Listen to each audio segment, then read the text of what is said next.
All right. Thanks everyone for joining me today. So this is a bit of an experiment where I'm doing a impromptu test to do a live chart reading with patrons of the Astrology Podcast today. So the moon is actually opposing Uranus, which I didn't really plan out, but kind of works. I have Uranus on the midheaven, and I tend to do things kind of impromptu sometimes when I feel moved to do it. But I recently did a chart reading workshop with students of my Hellenistic course where we went through and we took charts from the audience on the rulers of the houses for people that had a really striking example of a ruler of the house placement in a certain house. And then we shared their example and then I talked through their chart with them. And that went so well that it just reminded me. I used to do a lot of those kind of like live chart reading webinars at the Mercury Cafe when my health was better. And it reminded me how much I enjoyed that. So I'd like to start bringing some of that back to the podcast. And I think I'm going to start more regularly trying to do live chart readings with patrons of the Astrology Podcast who are signed up for the live stream tier, as well as the tiers above that, which is the tier that allows you to attend normally just the month ahead forecast episodes when we record those live. But now, anytime I do a live stream, I'll try to announce it, usually with a little bit more heads up than I gave people today, but as an additional benefit for people that support my work on the podcast, having the potential to have your chart read each month. So the focus of today's live chart reading is I wanted to do one to talk about recent transits that have been happening in people's lives that we've been talking about on the forecast episodes. Where each month we talk about all these important transits. Like last month, it was the eclipses that were happening in Aries and Libra, the Mars-Saturn conjunction in Pisces, the Jupiter-Uranus conjunction in Taurus.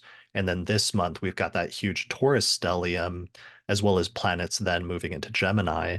So there's been so much going on lately, and we can see in the news that there's stories of people, having major events happen in their life that match those transits. And we can see that with like celebrity stories that we always share on the forecast episodes when something notable happens, because it's so visible and it's in the news, and then everyone can relate to that.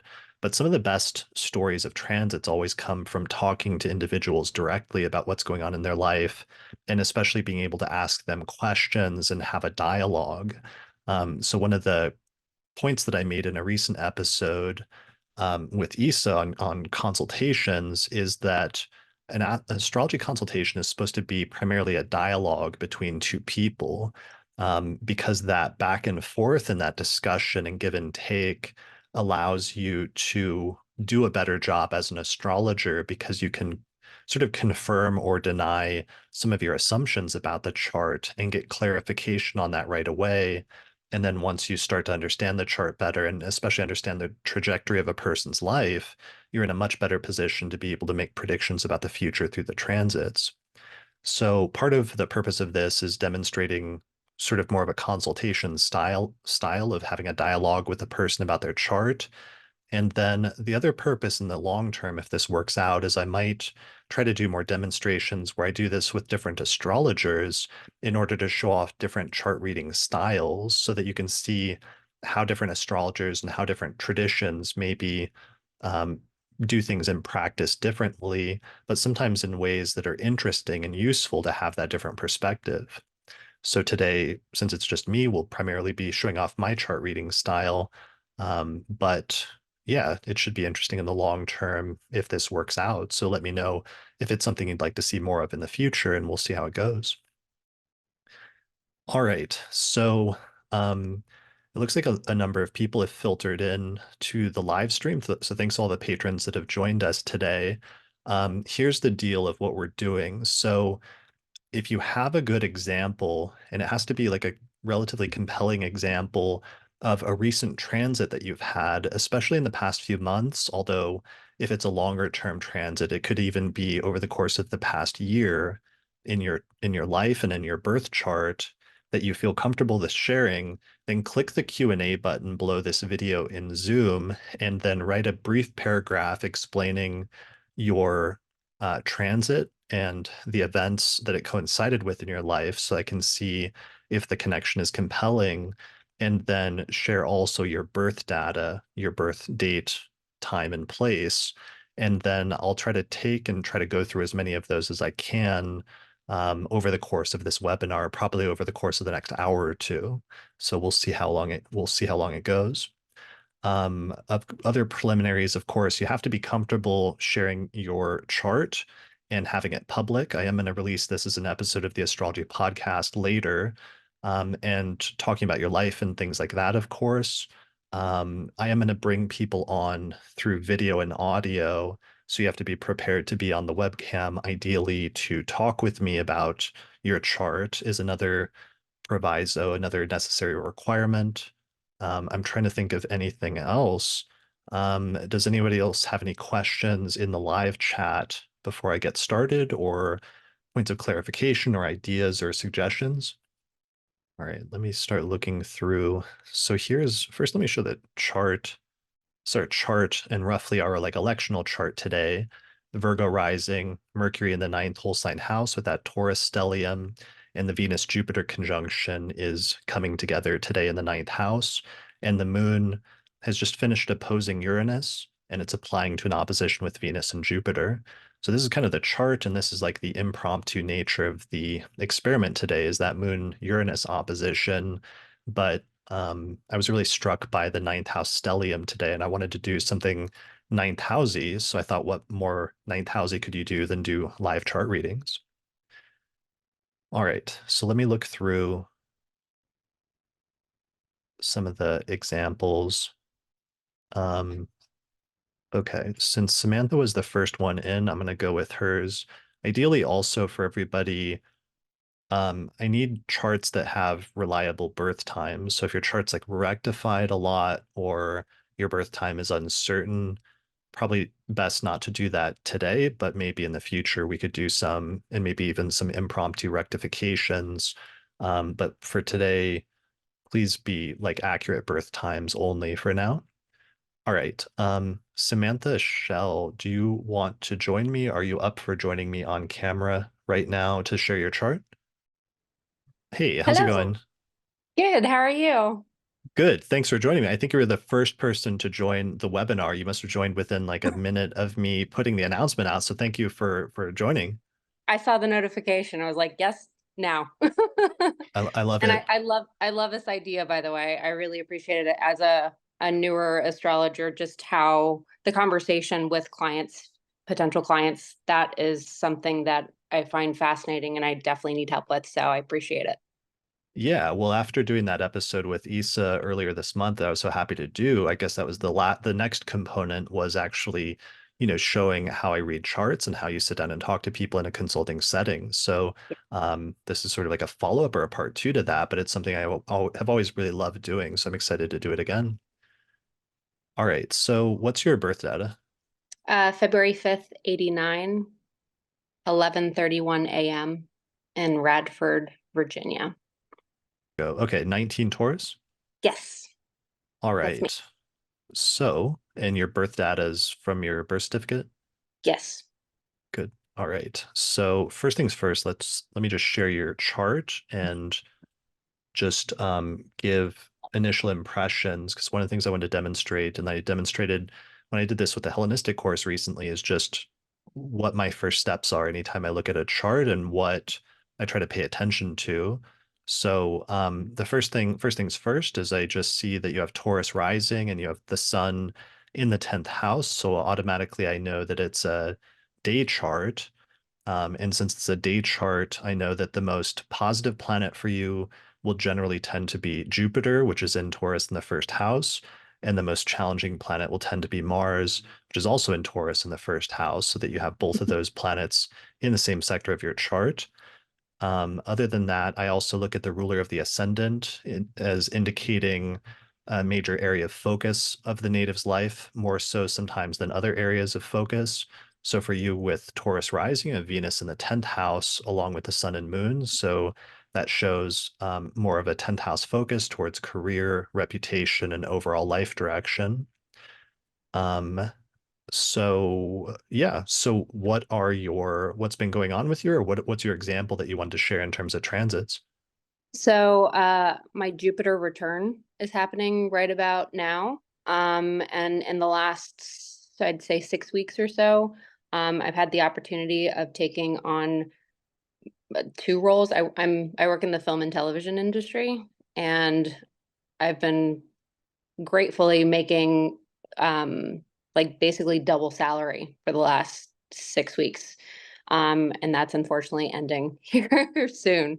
But I thought that was just, I couldn't have timed it better. And then also Jupiter going into my second house here. I'm also, well, I'm a writer and trying to sell my script that I just finished up. So I'll be spending a nice, probably all that money, a nice chunk of change on getting it out to managers and competitions and all the other fun stuff. So I thought that was quite poignant.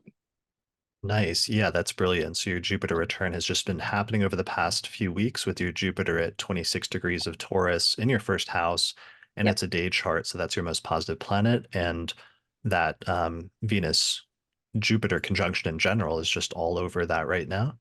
hmm And then I'm curious with Pluto in the 10th, once everything starts moving into the second, that lining that up for hopefully getting scripts out there and hopefully getting a manager here soon. So Excellent. Okay, yeah. So Pluto also just stationed there. It's been going over your midheaven, and that's like major transformations and sometimes like accumulation of power in terms of one's career. And then it's also hitting your Venus. It actually stationed like right on your Venus as the ruler of the ascendant, and the ruler of the sixth house of work, so that the potential for like a complete transformation of your career and life direction is there. And that's kind of already what you're feeling. complete overhaul. Yeah, it's interesting. I moved out to LA to pursue writing back in February of 2020, and then the world shut down. And Mm. then I'm considering getting back out there, finishing the show up and moving back out and giving it a whole other go. So we'll see. So, so this is an attempt to shift from like a previous career. Sorry. So I'm a location coordinator, and I work more on the production side. I am a writer, and that's the shift. It's moving from more so, I guess, behind the scenes on the production side into the creative. Got it. Okay. So you would be in that role of like a writer primarily. Writer and director, actually. Yes. Got it. Okay. So I mean, with the ruler of the ascendant in the 10th house, would you say that it's true that like your career and that focus for you is like very important, or it's something that you've been drawn to for a while now? I've known what I've wanted to do since I was 14. So yeah, ever since considering college and which colleges to go to at 14, I was already looking at film school and how to hop on the boat in that direction. Nice. And you're finally doing it. It's finally happening at this point. Well, what's fascinating is my last Jupiter return. So 12 years ago is when I got my first show in the industry as a PA. And so I'm thinking this come around is shifting from the production aspect into the creative. So we'll see. Right. This is like the next step upwards. Yep. Okay. What so you have the Jupiter stuff is all getting activated right now, and then of course, Uranus is going to come up there pretty quick as well this summer. Uranus is going to conjoin your Jupiter, which is also a Mm. pretty positive transit as well, but it's interesting that all of the outer planets are aligning with some of your most important planets at this time. Bring it on. Yes. Please. It's been a long time coming. So one of the things, what was, or just out of curiosity in terms of like chart placements, Yeah. with Mars in the first house, like I'd expect that there may have been some challenges at some point when it comes to like the first house usually represents the physical body and health. Like when that's been activated in the future, has that been problematic for health issues, or how has that manifested for you?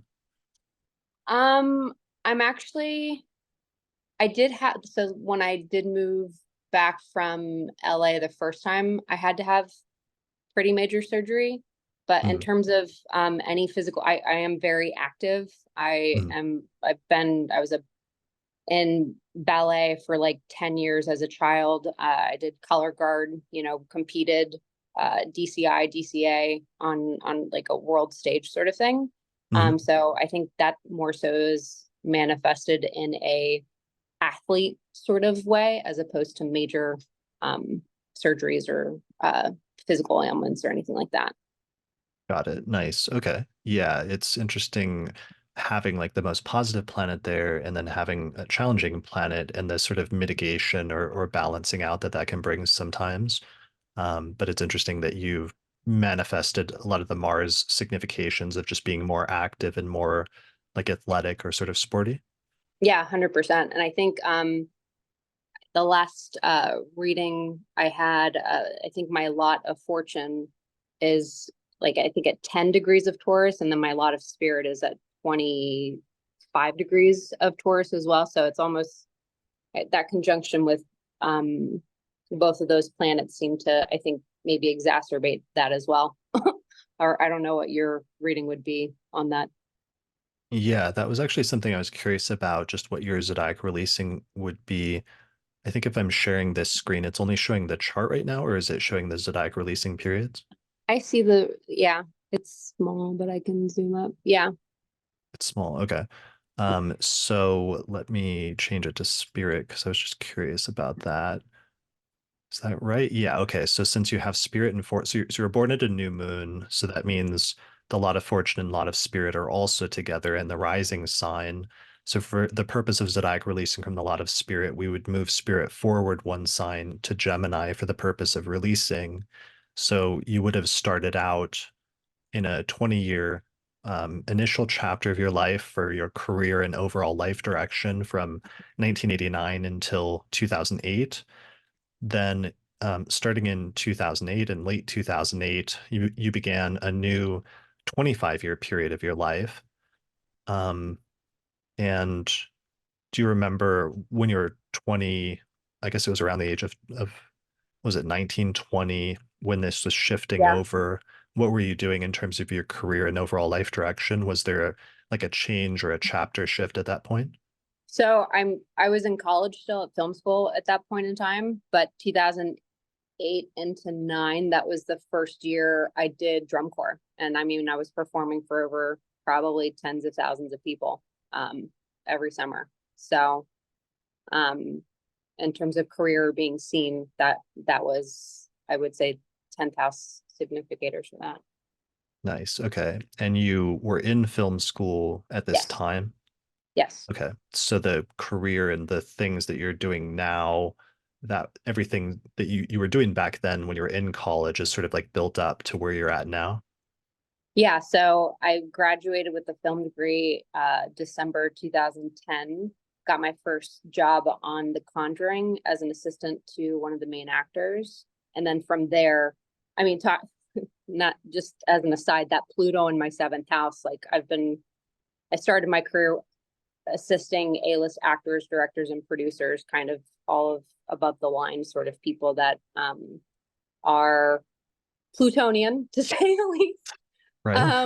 And then kind of took a different route in understanding the financial aspects of the film industry as a coordinator, working on the shows I worked on, budgeting or managing multi-million dollar budgets across the board. But again, that's not the creative part of what I want to do. So, Mhm. and that shift took place probably 2016, 2017, into the more financial aspects of the industry.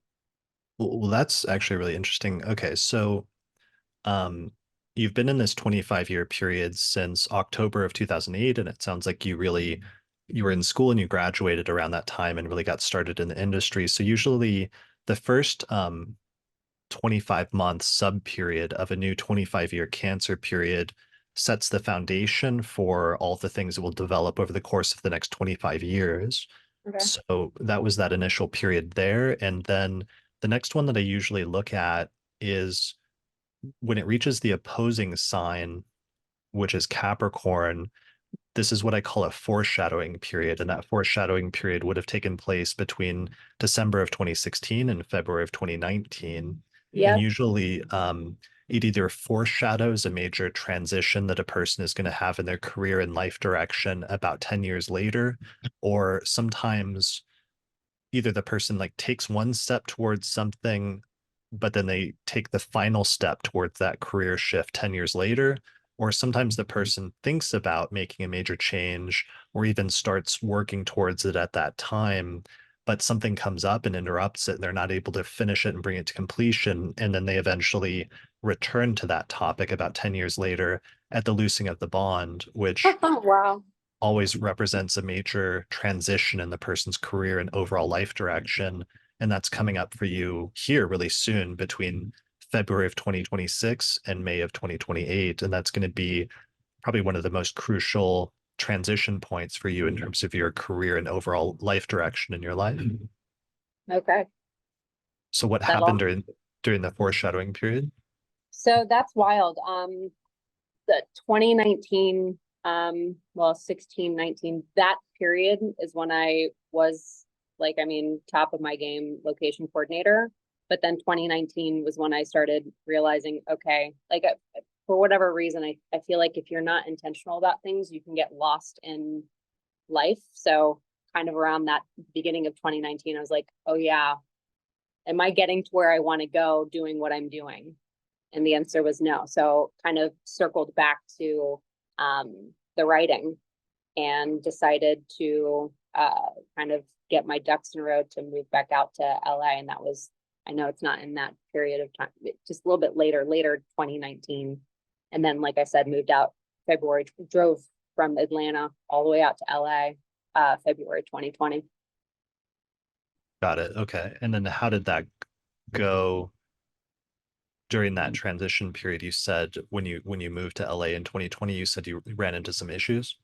Yeah, so 2020 moved out, and then probably that was, I mean, it was right around my birthday, February 4th, February 5th.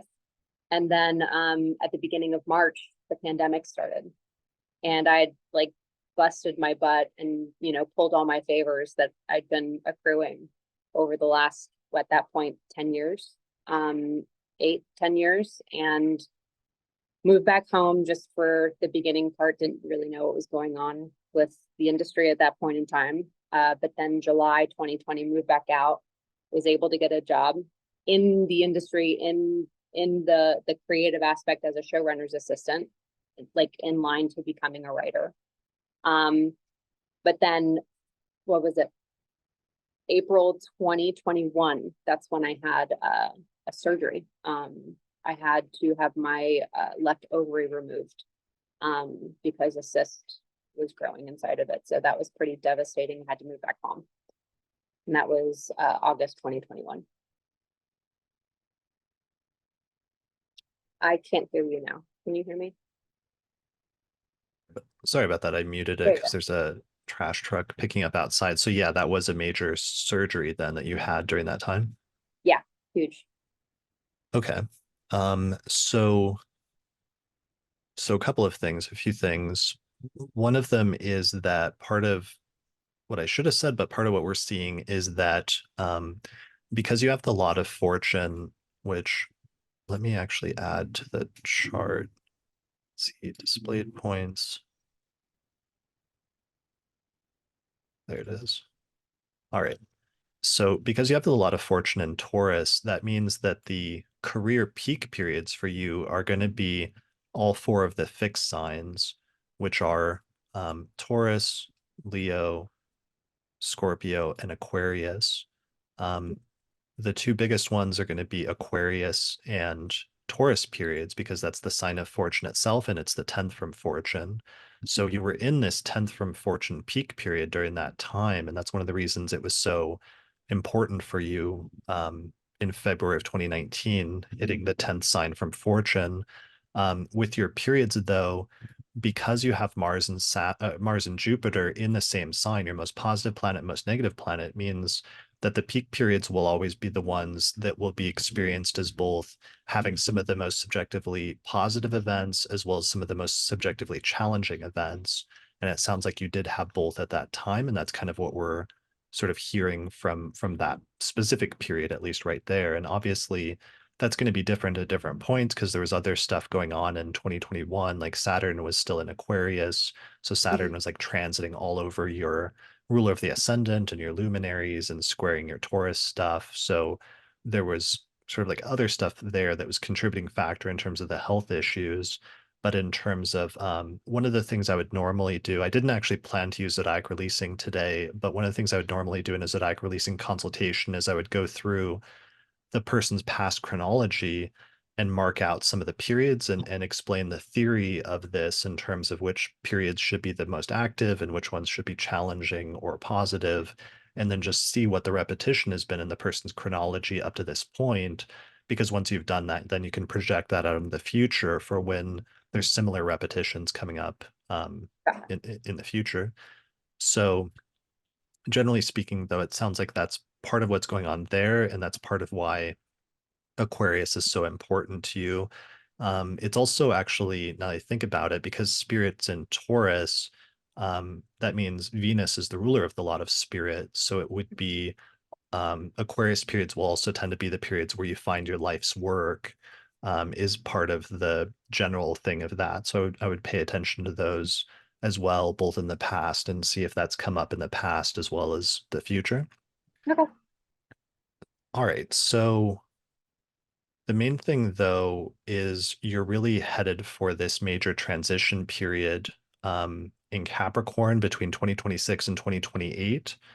And then that will usually, like, the theory of the technique, when I look at this with like celebrity charts, is that transition period, because it's actually acting as a precursor to this Leo period that's coming up, this level one general period of Leo from 2033 to 2052.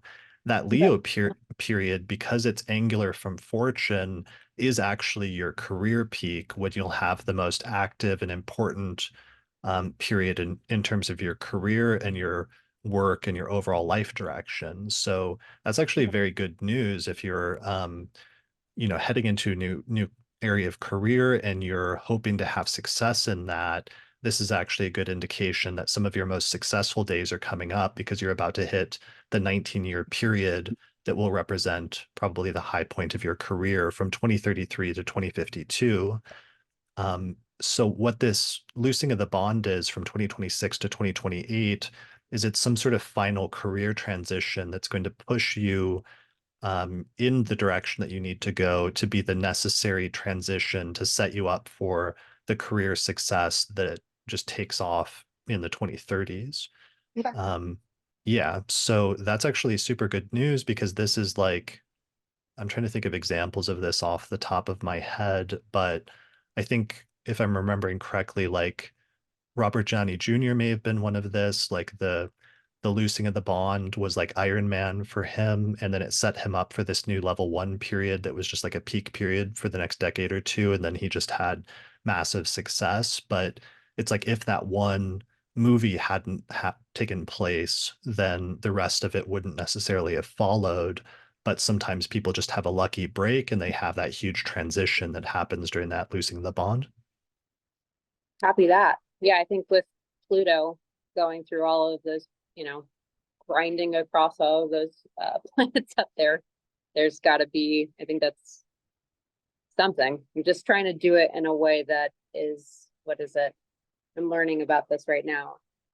Whatever's authentically you, right? If you Hmm. hold on to anything that's not, it'll just put you on your butt. So yeah. Yeah. Well, that's really exciting, though. I mean, congratulations. It sounds like it looks like there's a lot of really great things coming up in the future, and it seems to align with sort of what you're pushing for. So I'll be excited to see what you end up doing. And if you have like a bunch of great career success, you'll have to give us like a shout out or something at some point for the Oh, podcast.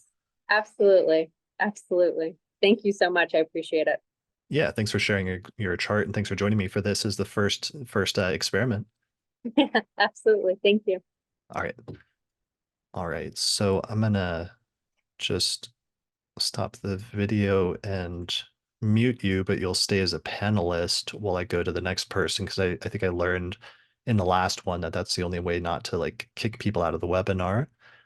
Um, all right, everybody. So That was a really good example. That was different than what I was planning to do because I ended up wanting to pull out the zodiac releasing. But when I look at career periods, like I've got to look at the zodiac releasing. That's just my thing. So um, that was a worthy digression.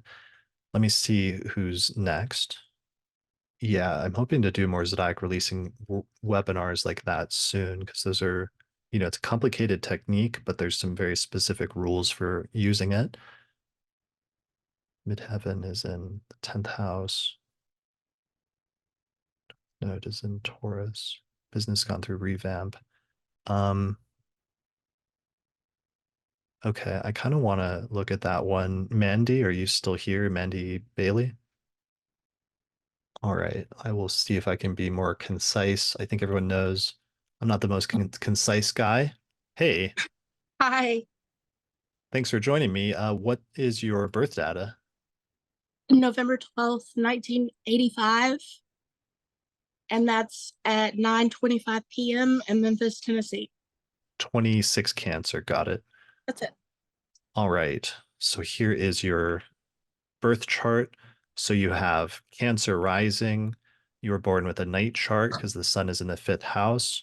So the most positive planet is going to be Venus, which is in the fifth house.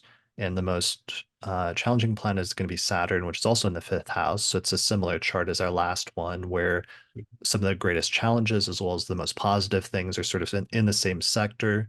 We also find the ruler of the ascendant is also in that house. So the fifth house is just super emphasized here, not to mention having a big Scorpio stellium there.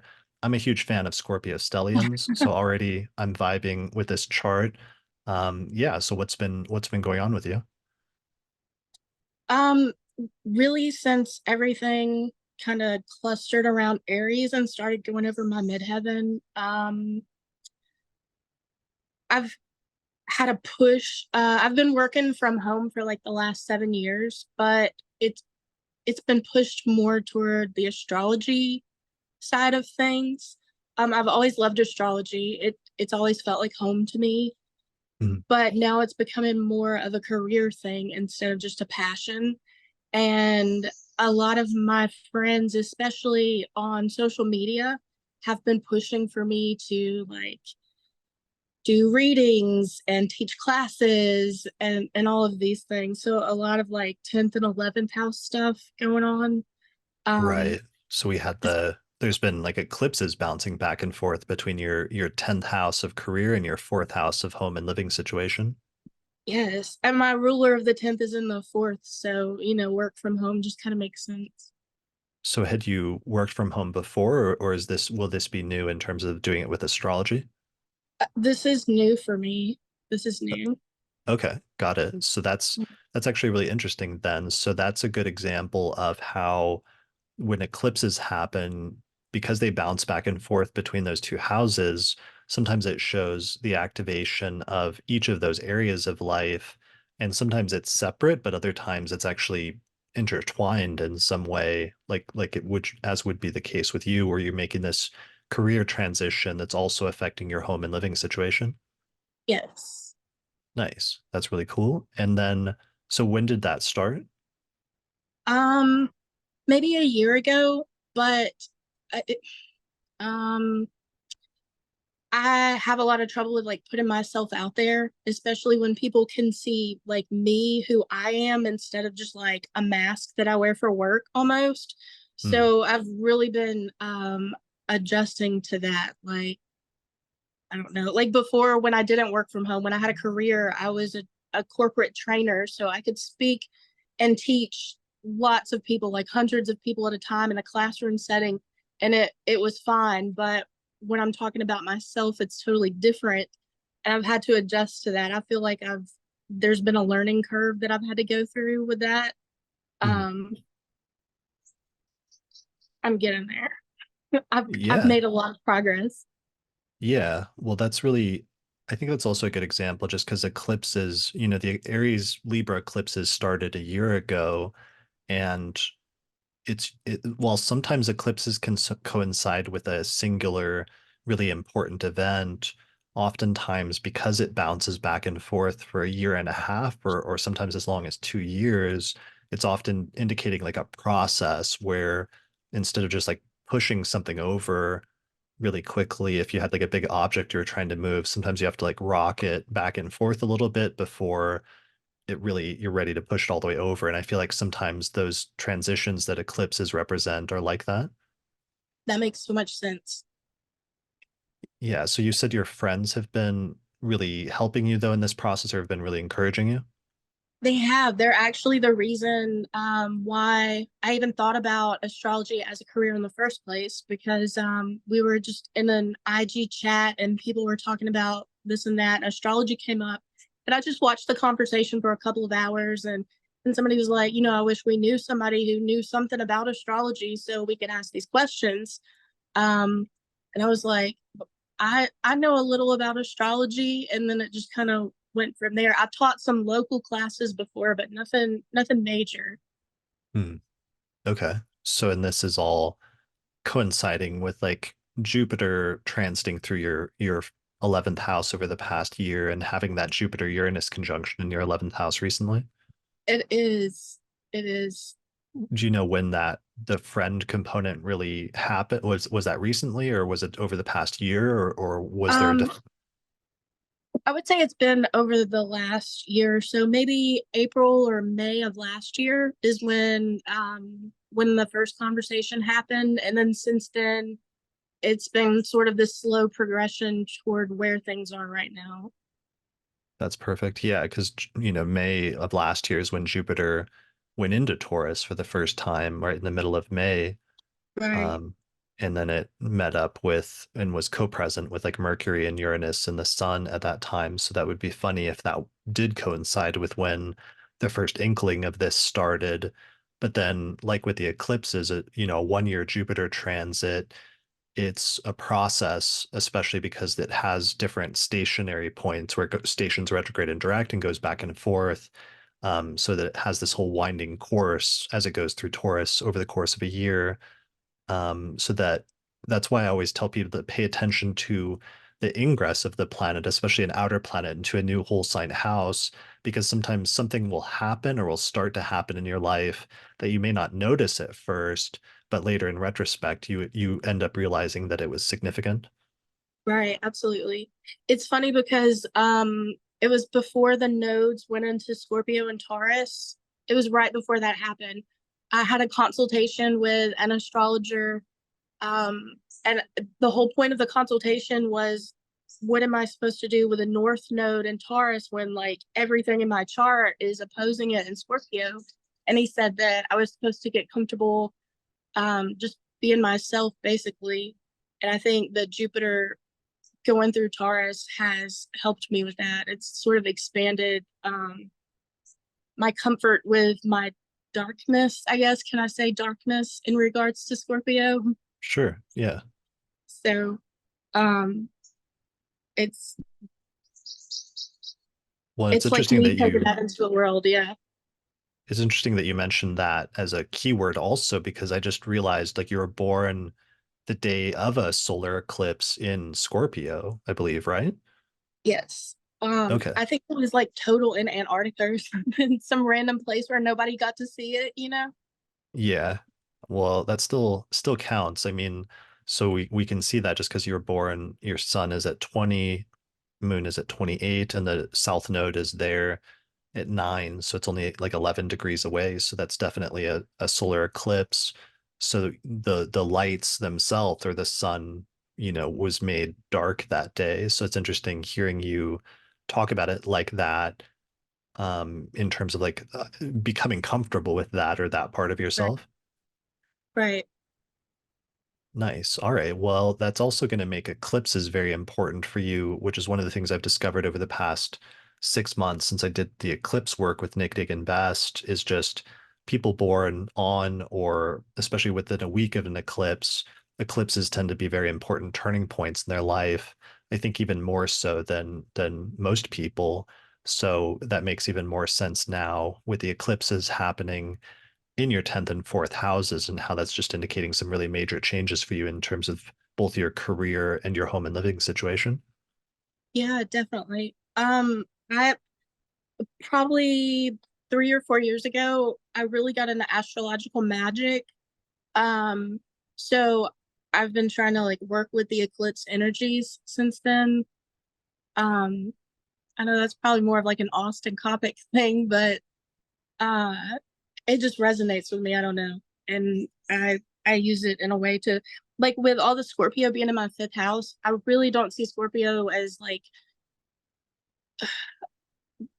I see like the end of the transformation more like what can you create with this? What can you become with this? Like seeing your whole self, like when everybody goes through their journey of the underworld and they come out of it, like what can they be in their greatest being? And that's Hmm, the thing that like I want to help people with. that's beautiful. Oh, thank you. Um, I like that. That's really good. And I mean, you have this mutual reception where Venus and Mars are exchanging signs, which is actually giving them, even though normally, those would be interpreted as planets that are in their detriment or their Mhm. antithesis or exile, because they're exchanging signs, it's actually giving them a sort of temporary dignity and the ability to find strength in those placements. And I think I see that especially with Venus and Scorpio placements when it's well placed like that, and being able to find the positive things and the important and good things, even about, what other people consider to be difficult or dark or negative things. Right. Oh, that's cool. I didn't know that. Yeah. Awesome. Well, thank you for sharing that with me. That's really exciting. And I look forward to seeing. So you'll continue having eclipses, of course. I think this fall there will be another Libra eclipse. And I think there's one more Aries eclipse next spring in your 10th house. So that should be the final push in terms of being fully there and having fully made that career transition at that point. So we'll have to get an update at some point. You'll have to let me know how it goes. Oh yeah, definitely. Thank you, Chris. I appreciate this so much. Yeah, thanks for joining me, and thanks for being my only second person to do this with me as an experiment today. Absolutely. All right. All right. I am back. How is it going in the live chat? We've still got a pretty good audience of people. It's one thing I want to learn more is being able to check the live chat and just see what kind of comments people have as I'm looking at charts. But I also want to put my attention towards, the people that I'm talking to. All right, awesome. I'm glad people are enjoying it. Let me look at good. Everyone, you think this might be a good thing to keep doing in the future? I guess we'll finish it, then we'll have to talk about that afterwards. So let me look at the next one. Looks like we have a lot of examples. Let me see how many I can get through. One of them is a relationship one. Is Erin still here with Neptune opposing your Venus? So for examples, we're looking for ones ideally that match transits that you've been having recently that are just really striking examples, especially of the planets transiting through the houses. All right, there's Erin. I'm going to promote you to a panelist. Yeah, I'm trying to do that, be like focused and relatively quick. There's other things I could have said. There's things even now that I'm thinking in retrospect of the last two, especially the first one, that I would have gone into more, but maybe we'll do a follow-up at some point. All right. So, hey, Erin, can you hear me? Hey, yes, I can. Hey, are you able to enable your video? I am not actually. I'm on the road, but I can talk if that's okay. Sure, that'd be okay. What's your birth data? It's October 26th, 1988, 2:04 p.m. in Sumter, South Carolina. How do you spell the city name? Sumter. Oh, okay, South Carolina. Got it. Yes. Is your ascendant 29 Capricorn? Yes, it is. All right, so let me share the chart for those watching the video. All right, so you have 29 Capricorn rising. It's actually very close to changing signs so that that does make me a little nervous about whether you could be Aquarius rising, but let me see. It looks like it changes signs 2 minutes later. So Yes, normally, I know. Yes, normally I it's, would do like a quick rectification, but do you feel pretty confident that you're Capricorn rising, or how have you felt about that? I from what I know, the birth data that I have, yes. I mean, it's on my birth certificate, and my mother says that. Okay. But I've always like thought about that because it's so close. I'm like, well, could someone be wrong? But that's as far as I know, that's, like I said, it's on the birth certificate, and my mom made like a little ornament when I was a baby that that's my first time on it. So Okay. that's the info I have. All right, cool. I would normally do a quick chart rectification, trying to decide if I want to try to do that, but let's just go currently with the assumption that it's Capricorn rising, but I'll keep paying Mhm. attention to if anything seems different than I'm expecting. So, quick overview, you have Capricorn rising, the ruler of the ascendant is Saturn, which is conjunct Uranus in Sagittarius at 28 degrees in the 12th house. You have a day chart with the sun in Scorpio in the 11th whole sign house. The most positive planet is Jupiter, which is in Gemini in the 6th, and the most challenging planet is Mars, which is in Pisces in the 3rd. So in your example, you said you've been having Venus transit, Neptune transit opposing your Venus, and there's been some like relationship ambiguities. Yes, yeah. So my Venus is at 26 Virgo, and it has been opposite. Neptune's been opposite my Venus over the past few years, and starting back in late 2021, I started having conversations with an ex from like 15 years ago, and my current relationship that I was in or am in still there was issues there. And we reconnected, and it's just kind of been this like nebulous, I feel like, um past couple of years for me, in that of like, um was that something I should have pursued more at the time, or um just like a lot of like confusion and thoughts of like what's real and what's not in regard to like that particular relationship. And it's been so much to the point that it's like definitely impacted my life quite a bit. I've had a lot of conversations with friends about it, and just the impact that it has. And we were kind of like interacting with each other on social media a bit, and so that's been going on and off for the past few years. And then just over the weekend, I finally decided that I was not going to engage with that anymore, and have like blocked and all of that. And I noticed that Neptune is now, it's coming off of its opposition with my Venus, and it's now almost, well, it is almost exactly conjunct my Mars. And so I just decided to take that big step forward. I've figured out that this is not really what I'm interested in, and I'm gonna rip the band-aid off. And it was like a really hard thing to do. Yeah, well, it's like because it's so tricky because Neptune's been transiting opposing your Venus at 26 Virgo with Neptune in late Pisces, but then because your Saturn Uranus conjunction, and because Saturn's the ruler of your ascendant, that's also been getting a square from Neptune, which is creating a lot of ambiguity in terms of things, and also probably even in terms of, since the ruler of the ascendant can sometimes represent our life direction, I'm sure to whatever extent that these relationship things would affect your goals and your life direction, that it would import a lot of ambiguity there as well, because you're sort of in limbo deciding, what direction you're going to go. Um, so Yeah, it's that's very accurate. I've been having a lot of like questions about my job as well. Is this something that I want to continue on with, or do I want to pursue things that I'm a bit more passionate about? So that's also been a big theme as well. got it. Okay. And you said this started in like 2021? Yeah, like I want to say like November, December of 2021. Got it. Okay.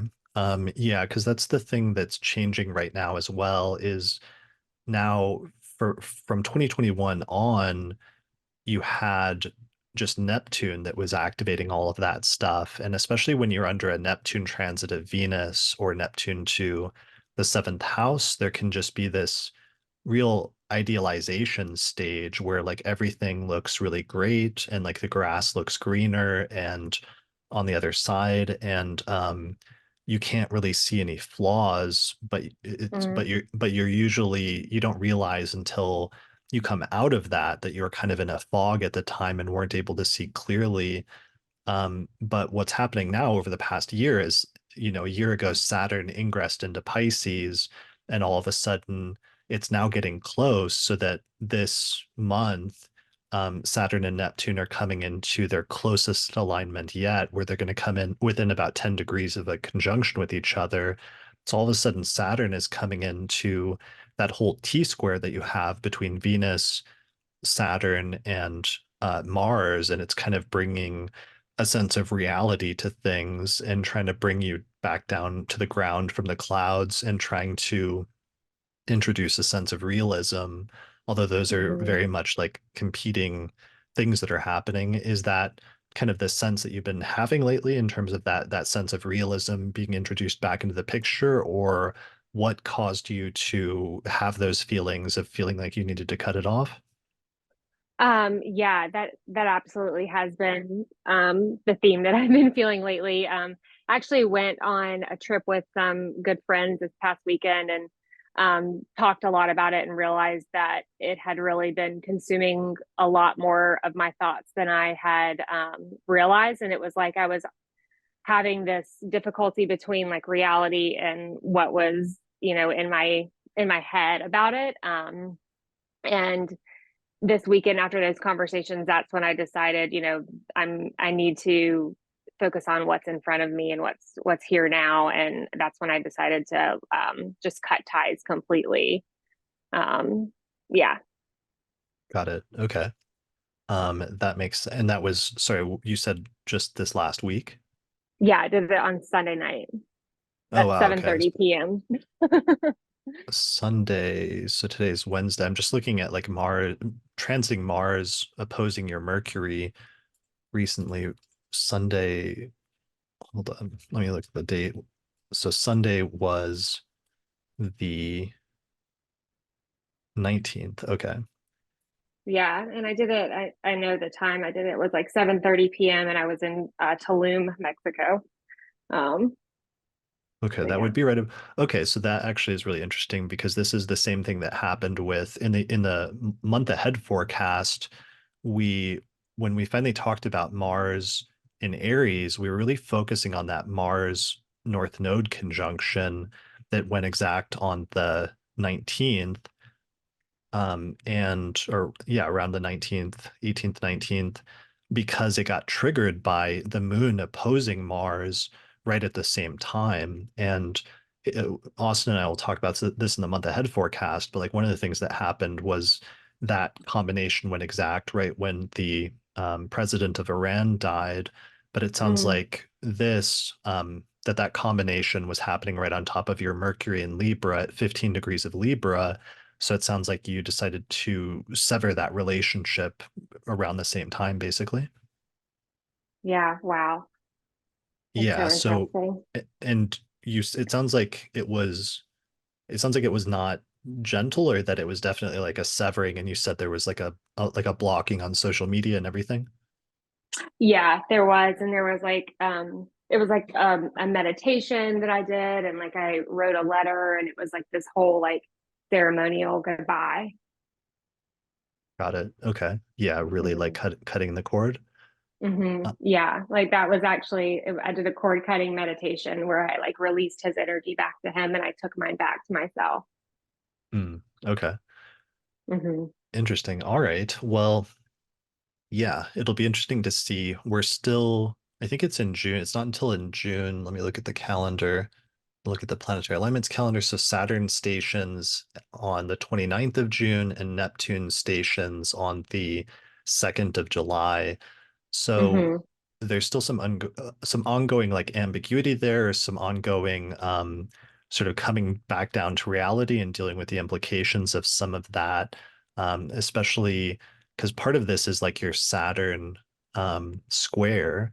So this is the first time that it's sort of like referring back to some of the things that happened during your Saturn return and seeing the evolution of some of those themes in your life and kind of checking in on what happened during your Saturn return to see if you're in the direction that you want to go or if you're trying to make a course adjustment.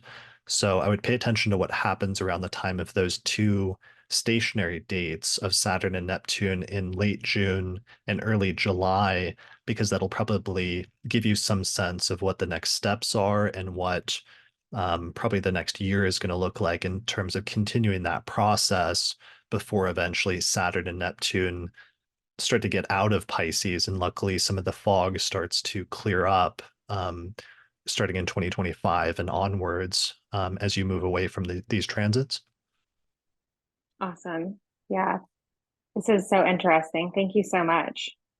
Cool. All right. Yeah. Thanks a lot for sharing your example with us. I appreciate it. Yeah, thanks. All right. All right. Let me look at the Q&A. So some people in the live chat are asking questions. So Chelsea asked, I wonder if her relocated chart to Tulum at that time would show even more activation in the sense of finality. Yeah, that actually would have been interesting to look at like the actual electional chart to see what that looked like. I want to keep moving through questions here, but it was sort of like the same thing. Vandana had gotten the time for when the first report about the Iranian president came out. And it was interesting seeing that the moon was still applying to the opposition with Mars at that time. Mai asks, is it appropriate to address this in conversation? It's interesting to understand how these conditions are in your chart, and yet we have free will and our responses to these conditions of the planets. Yeah, I mean, that's the big debate amongst astrologers, and different astrologers have different positions about, you know, the extent to which things are fated versus the extent to which we exercise free will, and then questions about the extent to which even our free will is sometimes indicated by certain things in the chart, and it gets very tricky, but that's definitely a discussion we could have more at some point. Shauna says she could join from the start. I'll post this recording. I'm going to post it for early access for everybody, the recording as soon as it's done. And then if all goes well, I'll see if I can release it as an episode of the Astrology Podcast as well. So you'll be able to see. All right, let me pull up. All right, so we've got 48, now 49 questions have come in. I've made it through 3 so far, and we're only in 53 minutes into this. I think we're making really good time to be finished with this by sometime next week. Let me see how many more I can get through in the next hour, though. All right. Zlatina, are you still here? I think you have a really good one. All right. Hey, how's it Hello. going? Great, very excited. Yeah, thanks for joining me for this experiment today. What is your birth data? So it's March 15th, 1993, 7:54 p.m. Okay. in Varna, which is would be spelled Valence Alpha, Romeo November Alpha, Bulgaria. Okay. Bulgaria. So it should be 15 Libra. Perfect. Got it. All right. Mhm. Here, I'm going to share your chart. So for people listening to the audio, it's Libra rising with Jupiter and Libra conjunct the ascendant. It's a night chart. The ruler of the ascendant is Venus, which is placed in the 7th house of relationships. So it's showing a major focus on relationships. The most positive planet is also Venus because it's a night chart, and the most challenging planet is Saturn in Aquarius in the 5th house. So you said with some of the recent transits, you've had an inheritance recently. Not exactly an inheritance. It was like a one-time happy occasion, sudden surprise. Someone that I've never met, who is my partner's grandmother, gifted me a vacation along with him, a very sorry, I'm a little nervous, a very like a No problem. luxurious experience, but I wasn't ever expecting someone to give me a vacation of such kind, not knowing me at all, which was quite exciting. And we had an amazing time there. And it was basically happening during the conjunction of Uranus and Jupiter. And then the gifting itself happened in January, at the time when Jupiter was earlier in Taurus. Right. Jupiter actually stationed, I think, in early January. Yes, I think so. I haven't had time to check in order to be as accurate as possible, but I believe it was right around the stationing period in the beginning of January. So basically somebody gave you a gift of a trip and it was unexpected, and then you got to actually take the trip at the end of April. Yes, yes. And yeah, I had another comment as well, because in regards to outer planet transits, um, I can point out two different examples, like Neptune on my sun for the last few years, because I believe it was in March that it finally left, like the 25th degree where my sun is of Pisces. So I've had all kinds of Neptunian crises during the last 2 or 3 years. I've had like an identity crisis situations. I've also had some ambiguous health issues that were definitely sort of making me a bit more isolated than I would usually be. Okay. Yeah. So also, and Saturn's been there as well over the past year, which is probably not helping. well, probably yes, but I would guess that Saturn is still about to show its full potential in there. So there's something positive with Jupiter in Taurus as well, because last year, the first time it ingressed into Taurus, I suddenly got a job offer, which was also unexpected because I had not applied for a job. And they found me, and it happened just days after I had a breaking point at my previous job, where I was like, okay, I'm gonna have to find another job now. But I had a master thesis to finish, so I had postponed it for later that year. But the offer just came out of nowhere at the end of May, actually, at the very beginning of the transit of Jupiter into Taurus, Okay. which trined my moon. Yeah, that's what I was just thinking. As soon as Jupiter goes into Taurus, your moon, because you have Libra rising, your moon is actually the ruler of your 10th house of career. And so your moon is at 1 degree of Capricorn. So Jupiter just like immediately trines it, and then you get a job offer. Yes, and what's funny is that I'm the only team member in that team that is from another country. Like they're all based and located at a particular geographical location, and because of particular language skills, I got to be selected. So I'm in a team of foreigners all by myself from my country. Wow, nice. Interesting. Yeah.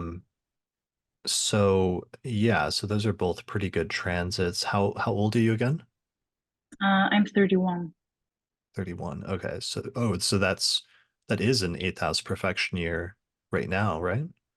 Yes. Okay. So that's another reason why that especially was important this year in terms of the Jupiter-Uranus conjunction, and why that sort of unexpected fortunate event happened in terms of being able to be gifted that trip. Yes. Exactly. Nice. All right. Well, that's a pretty good example. So, yeah, now Jupiter will be moving into your 9th house of, travel, philosophy, religion, other countries. It'll be interesting to see how that continues to work out in terms of your career, and in terms of you still have that job or that position where you're the only person with having a different background compared to everyone else. Yes, yes. And actually, just last month, I have also signed up and I have officially started studying astrology. So you could say that it also went manifested in that way as well. Yeah, that's beautiful. So that this 1 year transit of Jupiter through your ninth house, that's going to be kicked off with a big stellium of planets moving through your ninth house over the course of the next month. Um, that's going to coincide with the first year of your formal sort of intensive studies in astrology. Yes, let's hope it's lucky. Yeah, I think that's very fortunate. That's a really good indication for sure. So cool. Well, thanks for sharing that example. You'll have to let me know how that goes in terms of your studies of astrology over the next year and like how that transit ended up working out. And maybe we can do a follow-up at some point. Yes, thank you very much. Such an honor to be here. Yeah, thanks for joining me. What's the next one? Let me scroll through and find something different that we haven't done so far. From a Taurus, when Jupiter. Okay, that might be a good one. Um, Anne Vetter, are you still here? Hi, Hey, thanks for joining me. thanks for having me. I'm so excited. Yeah. All right. What's your birth data? March 17th, 1994, Okay. 4:08 p.m., San Francisco, California. Got it. And is your ascendant 1 degree of Virgo? Yes, and that's both birth certificate and my mom was very certain of that. Nice. All right. Here is your chart. So you have early Virgo rising. You have a day chart. You were born a little bit before sunset. So the most positive planet is Jupiter in Scorpio in the third house of communication, and the more challenging planet is Mars in Pisces in the seventh house. And the ruler of your ascendant is Mercury, which is in Aquarius in the sixth house, although it's actually very nicely mitigated by a configuration to both the degree of the midheaven, which it's square, as well as to the fact that it's actually within 3 degrees of a conjunction with the descendant itself. So what's been going on with you, or what transits did you want to talk about? So I specifically, I think in my note talked about so I've been having a very Jupiter in the ninth house year. I applied to graduate school and got into my dream program, which I didn't realize was my dream program when I began. I used there's like a thing in Austrian law that gives Austrian citizenship to descendants of Holocaust survivors, which I used to procure Austrian citizenship. And then I shot a story. I'm a photographer, and I shot a story for the New York Times Magazine that came out the weekend of the Jupiter-Uranus conjunction.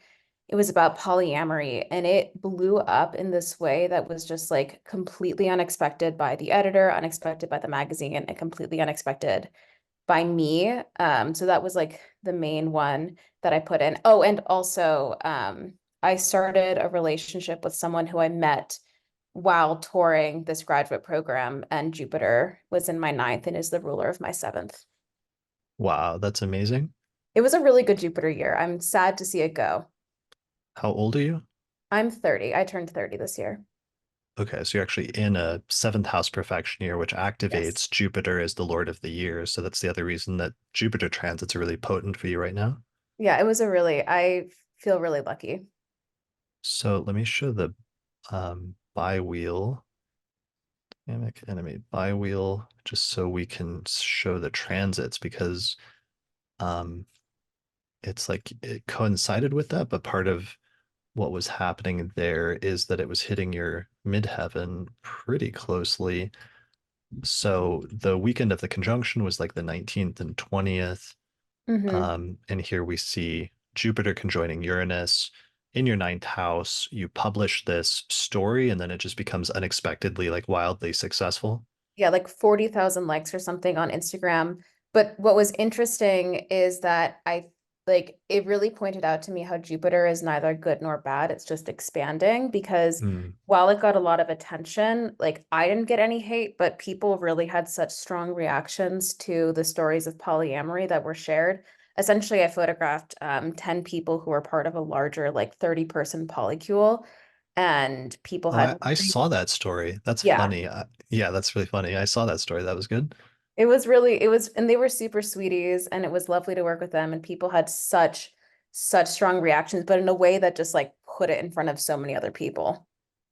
Right. Yeah. Sometimes having that many eyes on something can be tricky for a number of different reasons that it's hard to anticipate until it's actually happened.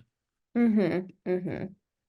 Yeah, so that's pretty good. So you're in a Jupiter perfection year, Jupiter in your ninth house. The ninth house is the house of publishing. Usually that's like book publishing, but obviously, being published in a big magazine or in a big paper like that still fits pretty perfectly. Um, what else was going on in your chart? Oh yeah, that was also when that's actually funny as well. I had connected this with one of the things that happened in the rap battle, but Mm. one of the I think it was when like Drake like put out this song that used like an AI generated Tupac and Snoop. He ended up having to take it down, but he released it the day that Mercury retrograde was conjoining Venus. Oh, So it's interesting. It looks like that conjunction was also in your release chart a little bit there. And yeah, it's interesting that it was like a Mercury retrograde conjunct Venus is about polyamory, but then also it's like it got big sort of unexpectedly, and there are some unexpected maybe results from that you weren't anticipating. totally. Yeah, that's very Venus retrograde. And then, okay, so the other thing is just over the past year, you applied for a grad program and you got it. When did you start that process of like applying for it?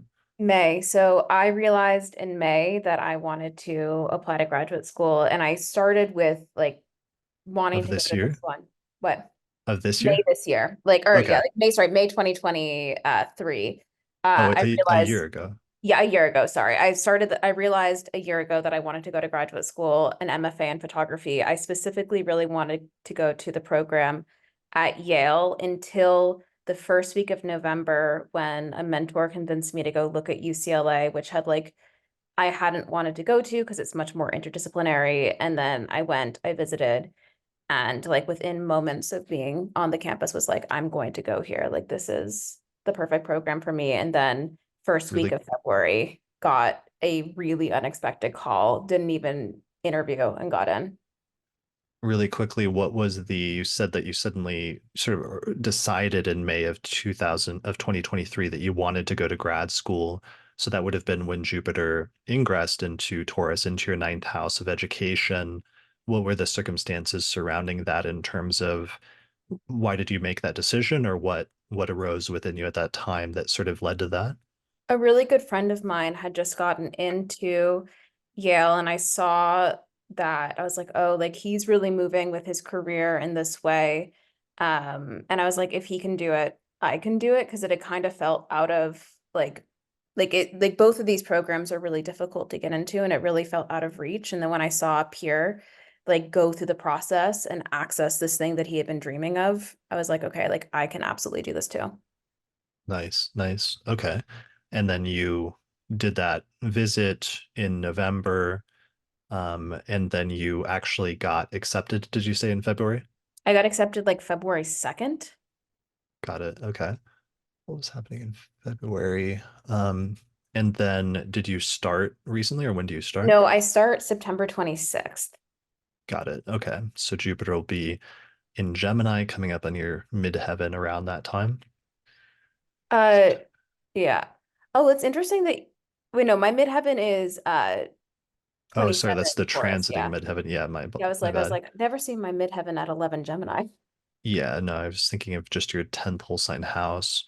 Um, although, yeah, that's actually interesting because that'll be the first eclipse in Pisces in September, which is in your seventh house of relationships, and I think you'll still be in this seventh house perfection year.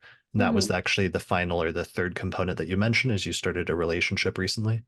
Yeah, so I've been with the partner that I live with for 4 years, and we've been open the entire time. And then in late October, early November, I realized that I am not just open, that I'm polyamorous. And then the person who the mutual like a friend of a friend who is at UCLA gave me a tour, and I was like, oh, this person is really cute. And then I was like, well, I'm probably not going to get into UCLA, so I might as well start dating them. And then started dating them and got into UCLA. So that will be right around the time that we begin going to graduate school together. They're a year ahead of me in the program.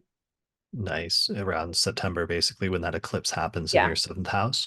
One of the things I really like about this also is with Jupiter, with Pisces on the seventh house, and the ruler is Jupiter, and it's in your third house of communication. And the article you just came out is basically about relationships, and it partially arises from your own personal experiences in terms of having polyamorous relationships that you're then communicating, like the third house of communication. So that's a brilliant, very literal manifestation of having the ruler of the third house of relationships in the third house of communication. Yeah. Yeah. Brilliant. All right. Cool. Well, that's all very exciting. Congratulations. Thank you. Yeah, I'll be sad to see this Jupiter year leave, but excited for Jupiter and Gemini and what else is to come.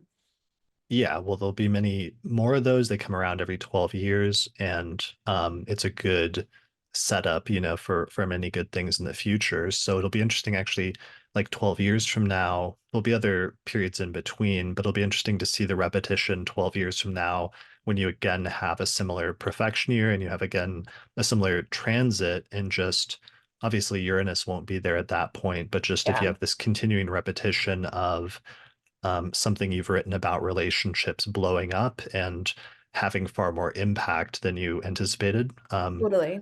not just in challenging ways, but in very good ways. Yeah, and I do think that the Uranus and Taurus has been like unexpected relationship, unexpected change in program, unexpected, like it really has like been really like luckily beneficial for me for the most part.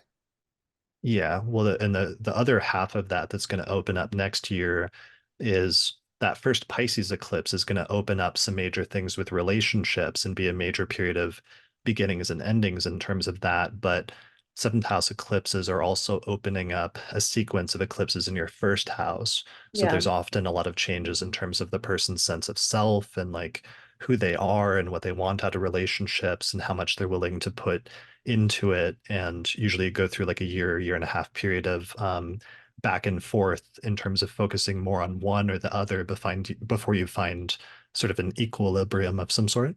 Totally. And someone in the chat just mentioned like Saturn, long-term relationships. I was also going through my Saturn return in the seventh through all of this. Right. Okay. And So both my yes. partners are Saturn conjunct the sun in a Saturn ruled sign. The sun. Okay. So you had actually Saturnian. That's always a great thing when you have a transit and then you have somebody that comes into your life at that time that kind of matches the energy or the placement of that transit. Yes. Definitely. All right, cool. Well, Thank thanks a you. lot. Thanks for sharing that. Of course. All right. Bye. All right. Where are we at? For hour 17. Let's look for another example. Thanks everyone in the live chat for your comments. It's been really helpful. Let me read through the rest of these really quickly. So one of the things I'll do next time also in preparing this a little bit more ahead of time is I'll filter through these examples so I don't have to do it live, just so I know which ones we're going to do. Aries in the fourth house. Okay, this is a good small example. Alison, who had the father who had surgery. If you're still here. Hi, Hey, thanks for joining me. thanks for having me, and hi everyone. All right, what's your birth data? It's June 18th, 1982 Okay. at 9:14 p.m. Okay. in Plymouth, Massachusetts. Walking my dogs. Sure. Is your ascendant 11 Capricorn? That's right. All right. So here's your chart. You have Capricorn rising. And what was your example that you had recently?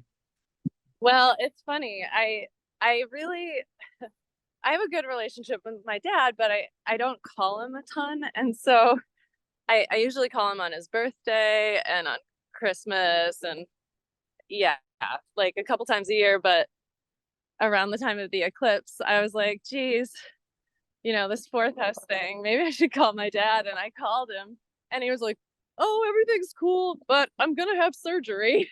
And I was like, Wow. what? I know. I was like, okay. So And that was around the time of the Aries eclipse, the solar eclipse last month. yeah, it was like 3 days before it. Okay. Wow. So yeah, that's big news all of a sudden. And was it a serious surgery? It was on his back. And he had like a lump removed. So I'm kind of still, it went well and he's been well, but it's something I kind of am still looking at since there'll be another eclipse in October, or yeah. So yeah, but he's good. But it was pretty striking.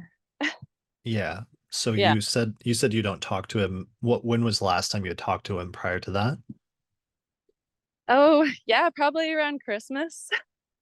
Okay. So like Yeah. five-ish months earlier. Yeah. And I was gonna call him well in May because his birthday's in May. So it was like random. I was yeah, I mean the told me to call him actually. Okay. Yeah, so that's pretty striking, just having that eclipse there and having, because it was like an event. There was an event that occurred, but then also that probably made you think about that relationship or think about him more, I would assume, Oh, sure. after that. Yes, definitely. Okay, cool. So will you, I don't know, be more in touch then, just in terms of, do you think that's part of what that transit was about for you in terms of, I don't know, reestablishing that connection or having more connection, or how do you think that'll play out as we get Yeah. 2 more eclipses taking place in Libra and Aries? It's interesting. I mean, I definitely will be talking to him more, and I'm planning a trip home over the summer because I'm about 3,000 miles away. So yeah, so I think that definitely will be tightening the bond. But I'm worried, I'm a little bit worried about his health and he's getting older, of course. So Sure. yeah. Yeah, well, I mean, hopefully the good thing is just, having that sort of sudden shocking realization and of that event, so close to the eclipse. Hopefully it's just something that draws you closer together and makes you appreciate each other more and, that time that you have together. So hopefully it can just be a good thing in terms of that. Yeah. Yeah. Cool. All right. Well, thanks for sharing that example. I appreciate it. Yeah, my pleasure. Thank you. All right. Bye. Bye. All right. So I need maybe just a few more examples. So if anybody has a good example, especially of the recent eclipses, like that last example of the Mars-Saturn conjunction last month, of the Jupiter-Uranus conjunction, or of Saturn transiting through Pisces over the past year through a specific house, ideally also one that we haven't covered before, let me know. Post it in the Q&A, hit the Q&A button and post it. If you have one that you think is good, maybe I accidentally scrolled through it, so it's okay if you want to repost it again. I'm going to run and grab a drink and I'll be right back, and then I'll answer some of the questions that have come in since that time. All right. Okay, this might be a good example. Erin B, are you still here and do you want to share your chart? Do you want to come on camera? Hey. Hi, I'm gonna move this to my camera is. All right. All right. Thanks for joining me. Thanks for taking questions. I'm nervous, sorry. No problem. What's your birth data? What's your birth date? It's October 8th, 1986, Okay. 2:50 a.m. Everett, Washington. And is your ascendant 24 Leo? Yes, it is. Cool. All right. So here's your chart. So you have Leo rising. Your sun is in Libra in the 3rd house. This is a night chart. So the most positive planet is Venus. in Scorpio in the fourth house, and the most challenging planet is Saturn in Sagittarius in the fifth house. So you're somebody already commented in the live chat that we've had like a few Scorpio stelliums, and I think I really love that, and it's great because it just reiterates like a point sometimes in terms of like different people astrologically sometimes tend to be drawn to people that have the similar energy, and sometimes you'll see that in a client setting where clients will have similar placements. But it's interesting how many listeners of my podcast I'm realizing also have Scorpio stelliums. Yeah. When it's Pluto, I haven't really always considered it a stellium just because outer planet stuff. So I'm like, not that cool. Yeah, well, having Mercury, Venus, and Pluto there, I think it's something. It's something. It's not anything to sneeze at. So what's your example that you wanted to share? So with the eclipse, well, it's a lot that all ties in together. So when there was the Saturn-Mars conjunction in Pisces, just before I think around the lunar eclipse, maybe, I basically got laid off in a riff from my company, it happened on my Jupiter. And so that was a big surprise. Well, not a big surprise. We kind of saw it coming, but How long did you work there? like 2 years. I just had my 2-year anniversary when we got that news, pretty much. Wow, okay. So that was a major like financial hit then? Oh yeah. But maybe I feel like it was maybe softened by my Jupiter a little bit because we got severance packages and we got to keep all the equipment. But Nice. yeah, so then I was just kind of like in this terrified state of how am I gonna maintain my lifestyle. And yeah, and like just the job market for my role was not very good. So I just kind of when the solar eclipse came up, I just pretty much lost it and was like, all right, I live in Alaska right now, and I decided to drive home to Seattle just to go just see people that were supportive. So and that's like a 4-day drive from Alaska Yeah. to Seattle. So you went on like a cross country, even cross international like road trip. across Canada, down the West Coast, and visited home for a while, and it was from like the 22nd of April until I got back on the 12th. Have you done other road trips before? Oh yes, lots. Yeah, that's what I was thinking. I like random anecdote, but I've been walking by I go for like a walk each day and like get tea from like a local coffee shop, and there's always these guys that are just like they have cars in front of their house that they're always working on. And it's really funny that you have this placement because I've been wanting to put out a call. I was wondering if anybody who's like a car guy or car gal that has like the ruler of the ascendant and the third house of short distance travel could like hit me up, because I swear to God, like I don't have the not courage, but I don't have the freedom to be weird to just like ask these random strangers what their birth time is on the street. But I'd love to see more examples of people that have, I'm sure like they have the ruler of the ascendant in the third or some Yeah. third house placement. So you having this and taking a road trip, I really appreciate that. How's that worked out? You've done other road trips at other points? Oh yes. Well, last year, like right around the Venus retrograde, I actually moved from Montana to Alaska, and I drove a U-Haul towing my car. Back in my 20s, I drove to California a couple of years in a row. Just I guess I'm going to be in California for a while. I used to drive a lot back and forth between Washington and Montana. I feel like my Sagittarius moon is a big part of that too. Totally. But Yeah, that makes a yeah, lot of sense. so yeah. And then while I was there, before I left, I submitted a bunch of resumes to a bunch of old colleagues and whatnot. And one of them, like Mercury retrograde stuff, I totally flubbed an interview slash like a pre-interview test. And I didn't even get like any callbacks. But then I got an email from someone I submitted a resume to that I didn't think anything about. and they started an interview cycle with me at that company that's remote.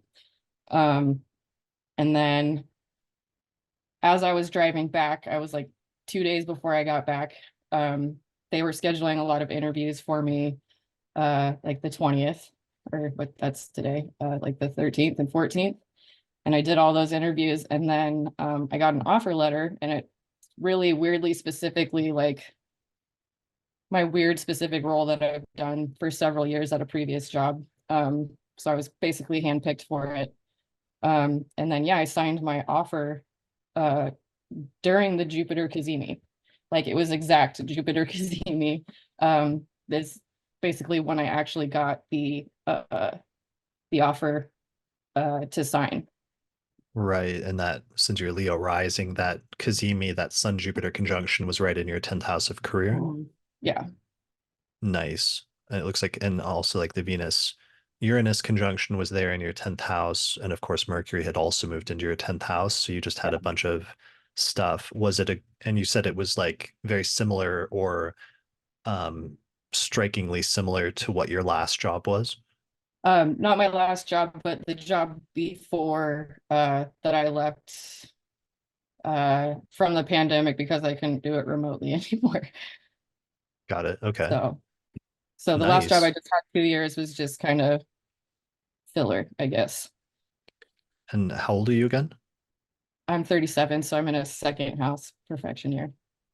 Got it. Second house, finances, activating Mercury. Mercury's at 6. I mean, it's interesting that also on that day, I mean, that fills in the last piece in terms of the one transit, which is Mercury there at 4 degrees of Taurus, then was coming up to oppose your Mercury, the Lord of the Year, in the 4th when you got the job. So that's pretty cool. Yeah. Nice. Well, that's a really good example. That's exciting that it's also a good example of sometimes we can have like a difficult thing, especially eclipses. You know, I always say they can sometimes represent major beginnings and major endings. And so sometimes there can be something that ends or is wrapped up or comes to the end of its life cycle at the time of an eclipse, but sometimes that becomes necessary in order to clear the way for something else to like come into our life. And sometimes that can take a while to happen, or other times it can happen relatively quickly. And it's great seeing in your case, at least, that it seems to have happened relatively quickly because we had this great stellium of like positive planets in the cazimi happening so soon after the eclipse, just the following month. Yeah, I know enough astrology that I was just kind of playing I am a silly goose of fate. I'm just gonna trust it. Right. Yeah, no, that's incredible. Well, congratulations. Thanks for Thank you sharing so that much. example. Let me know how that turns out in the future. And yeah, I look forward to hearing if you have like more major road trips in the future with that ruler, the ascendant in the 3rd house. Totally. All right, take care. Okay, that could be a good one. Anna, with the 7th house perfection year, are you comfortable coming on video?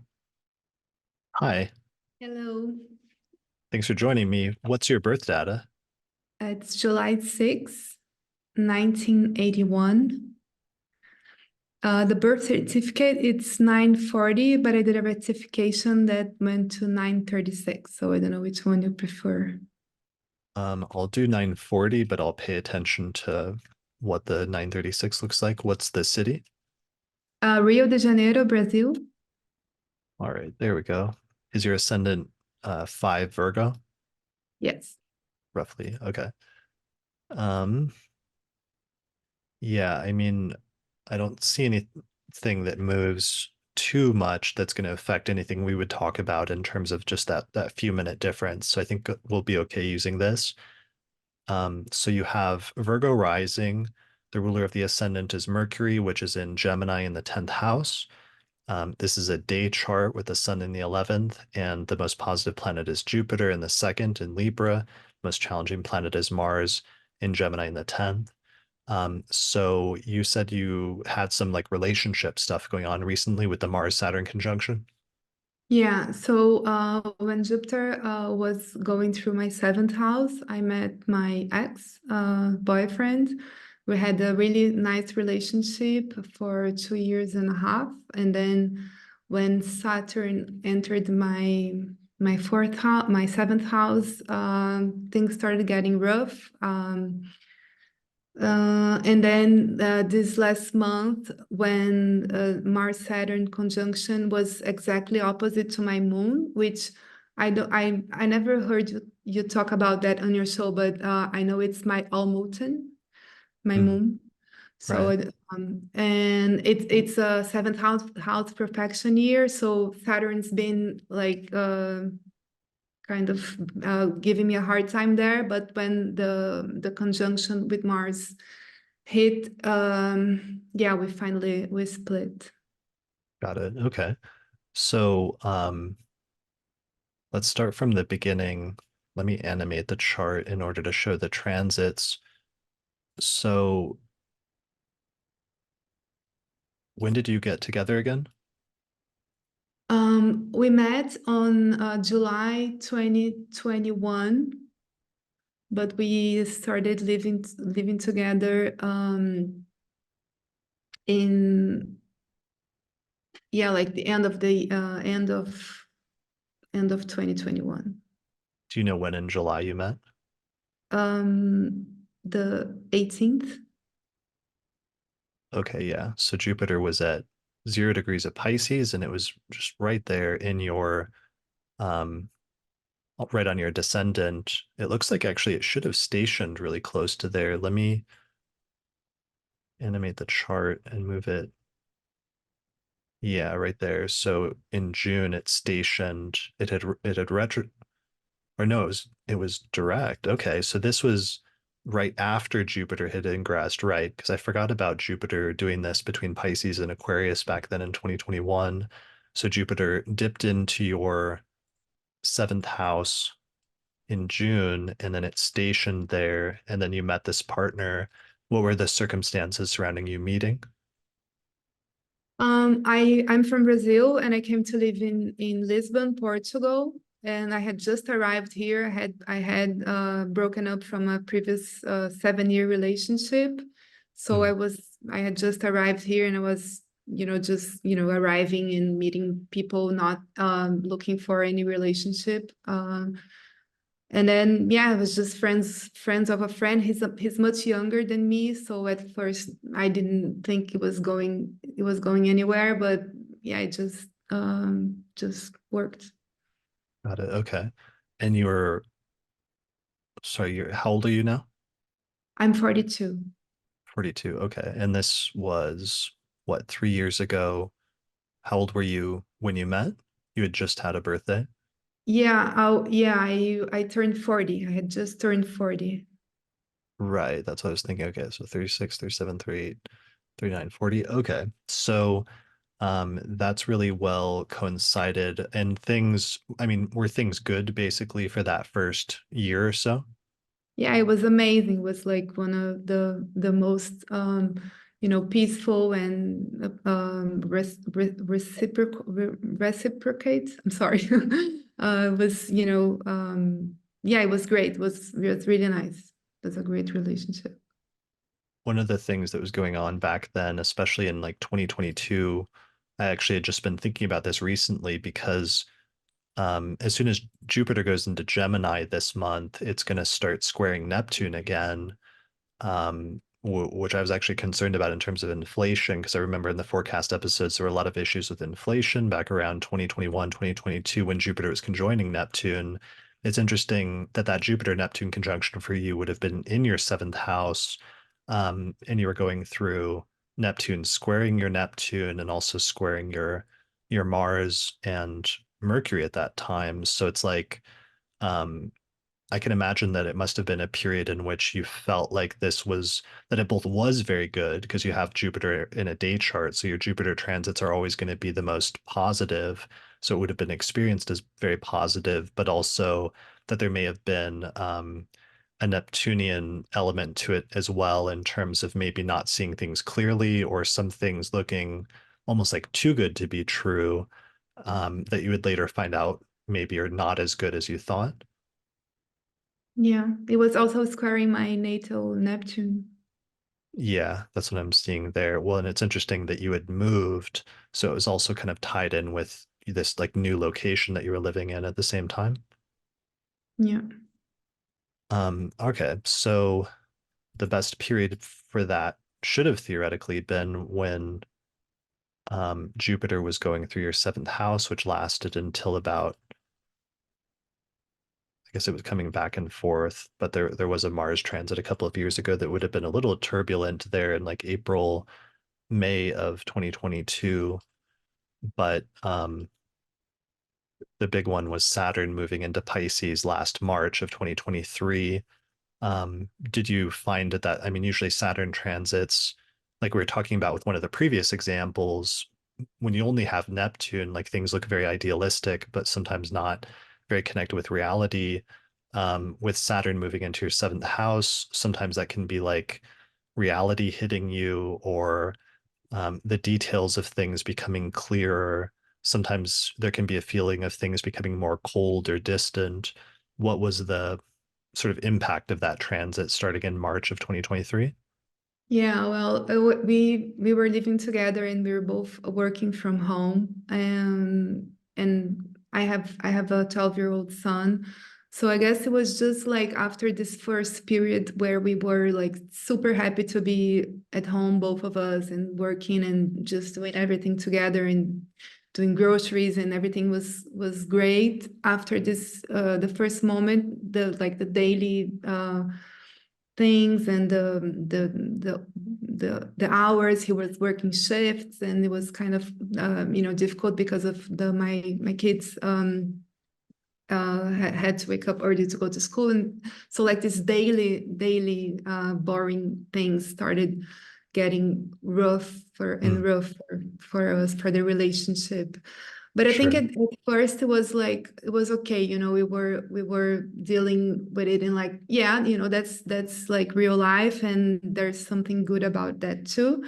But I think the change was after my birthday, when it became a seventh year perfection. So like So, in July it was vacation. Yeah, this year actually, so, last year. so as soon as it switched over, so it's like things were still kind of okay after March when Saturn went into Pisces, but then starting in July of last year, 2023, you switched into your seventh house perfection year, and then suddenly it starts becoming more problematic. Yeah. Looks like that was also, there was a Mars-Saturn opposition at that time. I forgot about that last summer. So that's even actually adding more tension, especially last summer. Yeah, and also it's not this subject, but I had like this really like low iron in my blood. Like I had all sorts of health issues, all the times that Saturn was close to my ascendant. I had terrible health things, like really tired, and all my nutrients in my blood were low. It was terrible. Yeah, that's one of the tricky things about anytime Saturn transits into a new house, it's also activating the other three angular houses through a hard aspect, and you'll often see tensions developing in those different areas of the person's life, or if not tensions, at least changes and Saturn type developments taking place. So it's like Saturn went into your seventh house, but it was also opposing your ascendant. It was squaring your 10th house career planets, and it was also squaring your IC and Neptune in your fourth house living situation planets. And because those are kind of like interconnected in your chart in striking ways, having, for example, the ruler of the seventh house also being the ruler of the fourth house, it just creates a lot of interconnection between those things. Yeah. So, all right. So things, once you go into your seventh house perfection here, it starts getting a little bit more tricky. And then finally, last month, I guess Mars went into, let me animate the chart, but Mars went into Pisces in what, like March? Yeah. And end of March. Yeah, there it is. So Mars goes into Pisces on March 22nd and March 23rd. And then pretty early on in that. So it's not just I think that ingress already into your seventh whole sign house is significant, but pretty soon after that, it would have hit the exact degree of your descendant. So it would have been raising some pretty challenging stuff right from the start. Yeah, so like on the 29th of March, we had like the first okay, let's split talk. Okay, so the first serious talk about let's actually consider breaking up and Mars was exactly on the degree of your descendant that day. Yeah. How did that strike you as like an astrologer that's seeing that transit happen at the same time? Yeah, I swear it wasn't me who started the conversation. I was very aware and I had booked a trip to go away for a little bit during this month because I thought it wasn't a good moment to to make decisions. So I'm like, I'm just going to just stay away for a little bit. But he wanted to talk, so we got into the conversation and kind of that was the conclusion. So we decided after that, we decided to just, wait for 1 more month also because he needed to find a place to go and things like that. And then we started like coming back together and things looked like they were going to be okay. But then like on the 20th, I think, we had another argument and another conversation. And then he finally left on the 29th of April. Got it. Okay. So the whole Mars-Saturn conjunction was pretty problematic. And then he left actually the last day or two that Mars was transiting your seventh house. Yeah. I remember the extinction burst that Austin talked about in some episode, like the last thing that the planet does before going away. Yeah, for sure. I mean, both the ingress and the egress, the like leaving of the sign ended up being really significant for you in that way. Well, I'm sorry that happened. So you're still in a seventh house perfection here for a little bit, but that's actually going to end here in just about a month from now when you have your next solar return. You move into an eighth house perfection year. So the focus is not as much on relationships. Luckily, that Mars transit is over.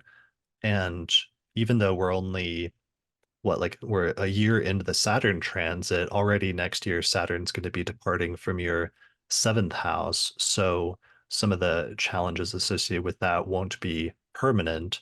It'll just be remembering this as an example of having a Mars-Saturn conjunction in that house and then having to deal with sometimes like the ending of something. But as with the previous eclipse examples, hopefully it's freeing you up and having the end of one cycle sort of freeing things up so that you can have other more fulfilling relationships in the future. Yeah. Yeah.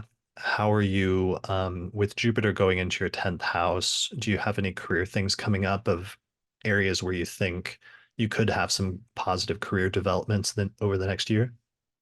Yeah, I'm really hoping I've been studying astrology for 4 years, and since the last year I've made a Instagram profile and started like really advertising because it was only for like friends and people I know. And I was hoping that this would like pick up faster.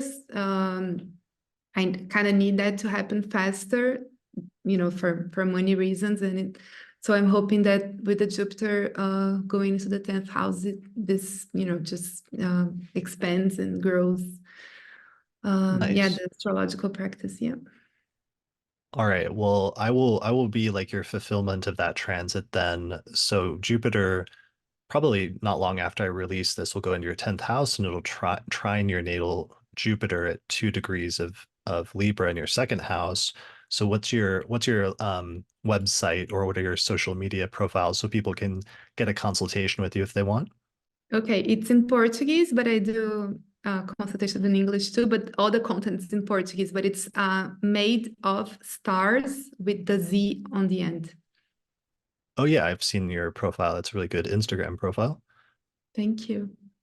Awesome. Cool. Well, I hope people check that out and like visit your profile and help you get some business as an astrologer. And yeah, thanks for sharing this example with us, even though it's a challenging example. I'm sorry you're going through that. I think it was really helpful sometimes, for other people to have examples shared like that so they can see what it's like and how the transits play out. And sometimes as an astrologer, when we see these things playing out live, even though we're not causing that to happen, it's just happening organically.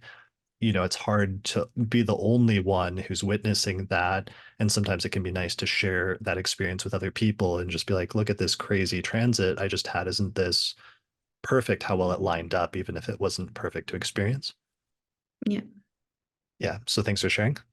Thank you. It was great talking to you. All right. Bye. Bye. All right. Let me see what time it is. So looks like we've been going for about 2 hours, so I think I'll try to do one more example, but then I should probably wrap things up in terms of today's experiment so I don't wear myself out too much. All right, let me scroll through really quickly and see if I can find one that gives us a different perspective than something we've focused on so far.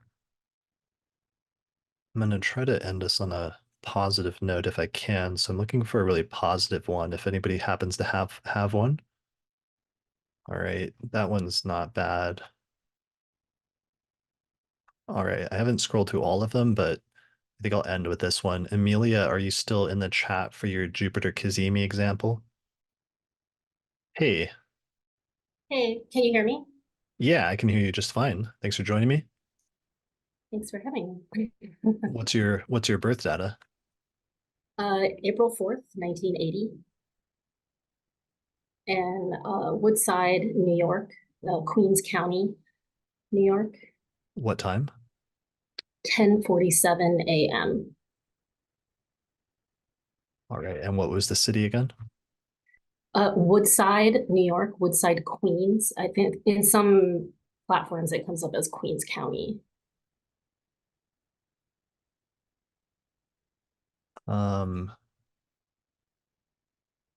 It's going to give me issues. I might have to default to the other county, although I don't know. Your ascendant's not 17 Gemini, is it? No, it's 15 Cancer. Yeah. Okay, let me see. Woodside. WOODSIDE, New York. Is it one word or two? One word. That's what I thought. Okay. Yeah, it's showing up, but it's just giving the wrong You can time do zone. try Astoria. That's right next door. Okay. Yeah, I forgot. That's a good hack for anybody that doesn't know, is if a location's not coming up well on SolarFire or wherever you're entering your chart data, try to find a big city that's not too far away and it'll be roughly approximately correct. So your ascendant is at 15 Cancer? Yep. Cool. All right. Here's your chart. So you have Cancer rising. The moon is in Scorpio in the 5th house. You have a day chart with the sun in the 10th. The most positive planet is Jupiter in Virgo in the 3rd. The most challenging planet is Mars in Leo in the 2nd. What's your set the scene for us for your story? Okay. So I sent in two, but you want the Jupiter cazimi one, not the other one. Yeah, I don't know if I saw the other one. Maybe we'll do that. Let's do the Jupiter cazimi. Is the other one positive or challenging? I think I'd say it's positive. Okay, then let's do both. It was a Saturn ingress. It was a Saturn Pisces. It's a creative thing, but yeah.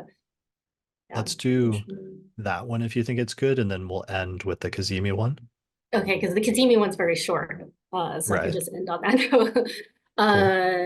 Yeah. So when Saturn ingressed into Pisces, I had to go and pick up my so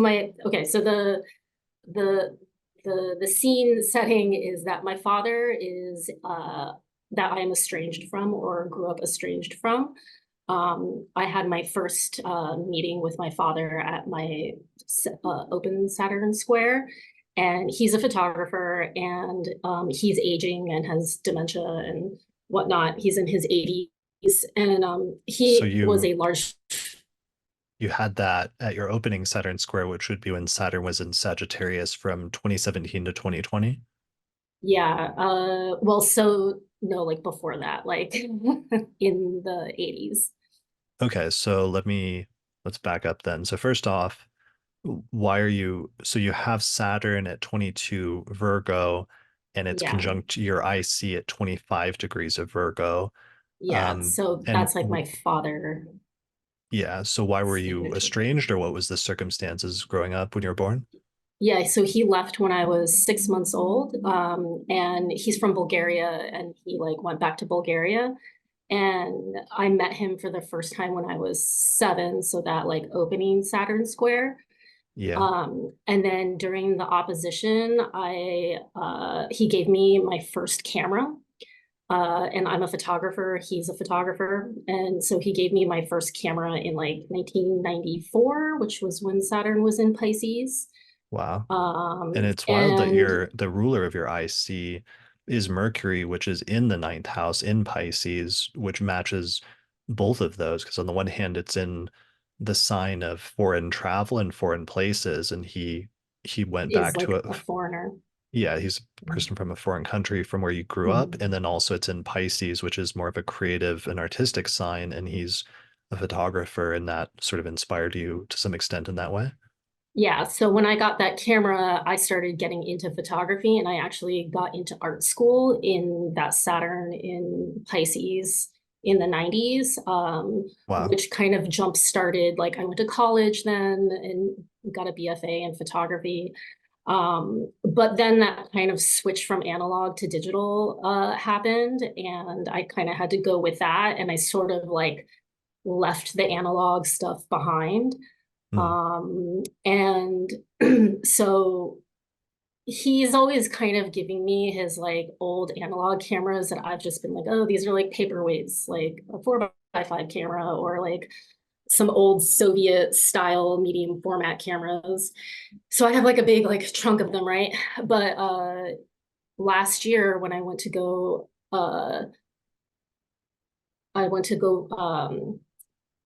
back to New York, where a lot of his stuff resides still.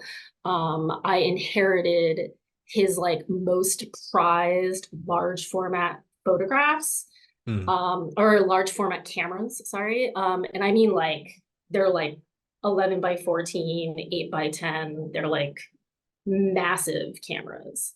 You said the size of like suitcases. You said inherited. Did he pass away?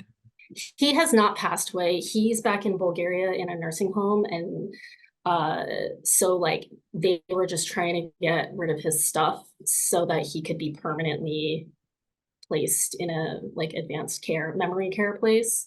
Got it. And when did this happen again? The inheriting the cameras? So I officially received the like final the sort of the big finale was last May. And I believe that Saturn was like maybe at 5 degrees Pisces at that point.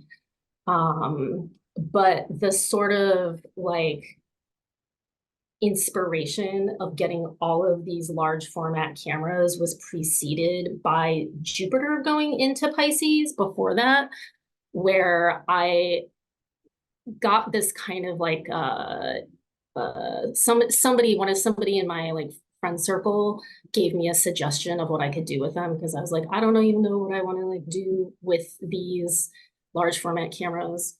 And somebody suggested like, oh, well, like the wet plate community might be interested. And so what that is I didn't actually know that I was like, what is this community? Maybe I want to be a part of this community. And wet plate is an old style of photography from the 1800s, from like the 1860s. If you know what a daguerreotype is, they're called tintypes.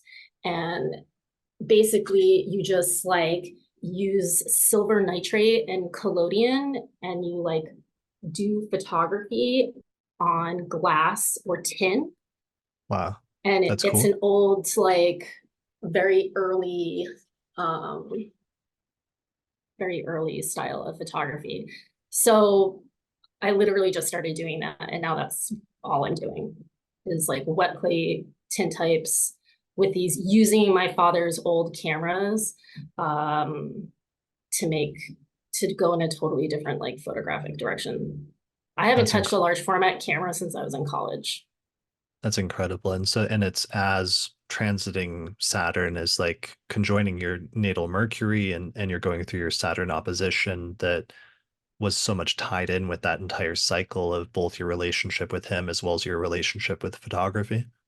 Yeah, because I'm using his old cameras that I finally got this sort of like his most prized ones, I guess, because he can't use them anymore. So Right, that's incredible. And it's also like something old. It's amazing that it's like a technology from like the 1800s, you were saying, and it's like a Saturn transit to your Mercury, and yet that's tied in with that for you, like something. And then Jupiter too, right? Because like just the Pisces aspect being ruled by Jupiter, the alchemical symbol for tin, which is what I'm photographing on, is the Jupiter symbol. Right. Yeah, that's a good point. I guess you do have Mercury is actually exchanging signs with Jupiter. So you have a nice mutual reception where Mercury's in Pisces and Jupiter's in Virgo. So it creates a connection there, even though initially there's like an awkwardness or a challenge for each of those planets to operate, especially early in life. It eventually becomes a strength because they've exchanged signs and are supporting each other mutually. That's cool. So that's great in terms of right now and in terms of that Saturn transit that you're going through at the moment and how that's tied in with your career, since you have the degree of the midheaven in Pisces in your ninth full sign house. And then you had another example that was like not related to that, but it was kind of interesting as well, right? Yeah, so when the Jupiter cazimi happened, I was and actually, sorry, one last thing. Sorry, I just realized this before. I meant to mention this earlier, but with Cancer rising, like the eclipses have been bouncing back and forth between your fourth house of parents and your 10th house of career over the past year. Did any of the eclipses roughly coincide with any of the important turning points in terms of that? I mean, I know obviously he's going through some things. This is also affecting you career-wise, but I would just be curious about that. Yeah, I mean, so a couple of months ago, I've been living in the same house for 9 years, and it's been like very, very under market. I live in Seattle, so for Seattle standards, I have been paying extremely cheap rent. The eclipses going through that access point, we had a little bit of a like landlord rent issue where whether we were going to stay or go because they doubled our rent. So I mean that kind of got worked out, but there was a little tension. I live with roommates and a partner and stuff, so that was kind of complicated. And then career stuff. I mean, I don't really make money off of photography. I've tried. It's always been a real struggle. I've struggled with career my whole life. So I have a steady job that is pretty flexible and lets me have a lot of time off.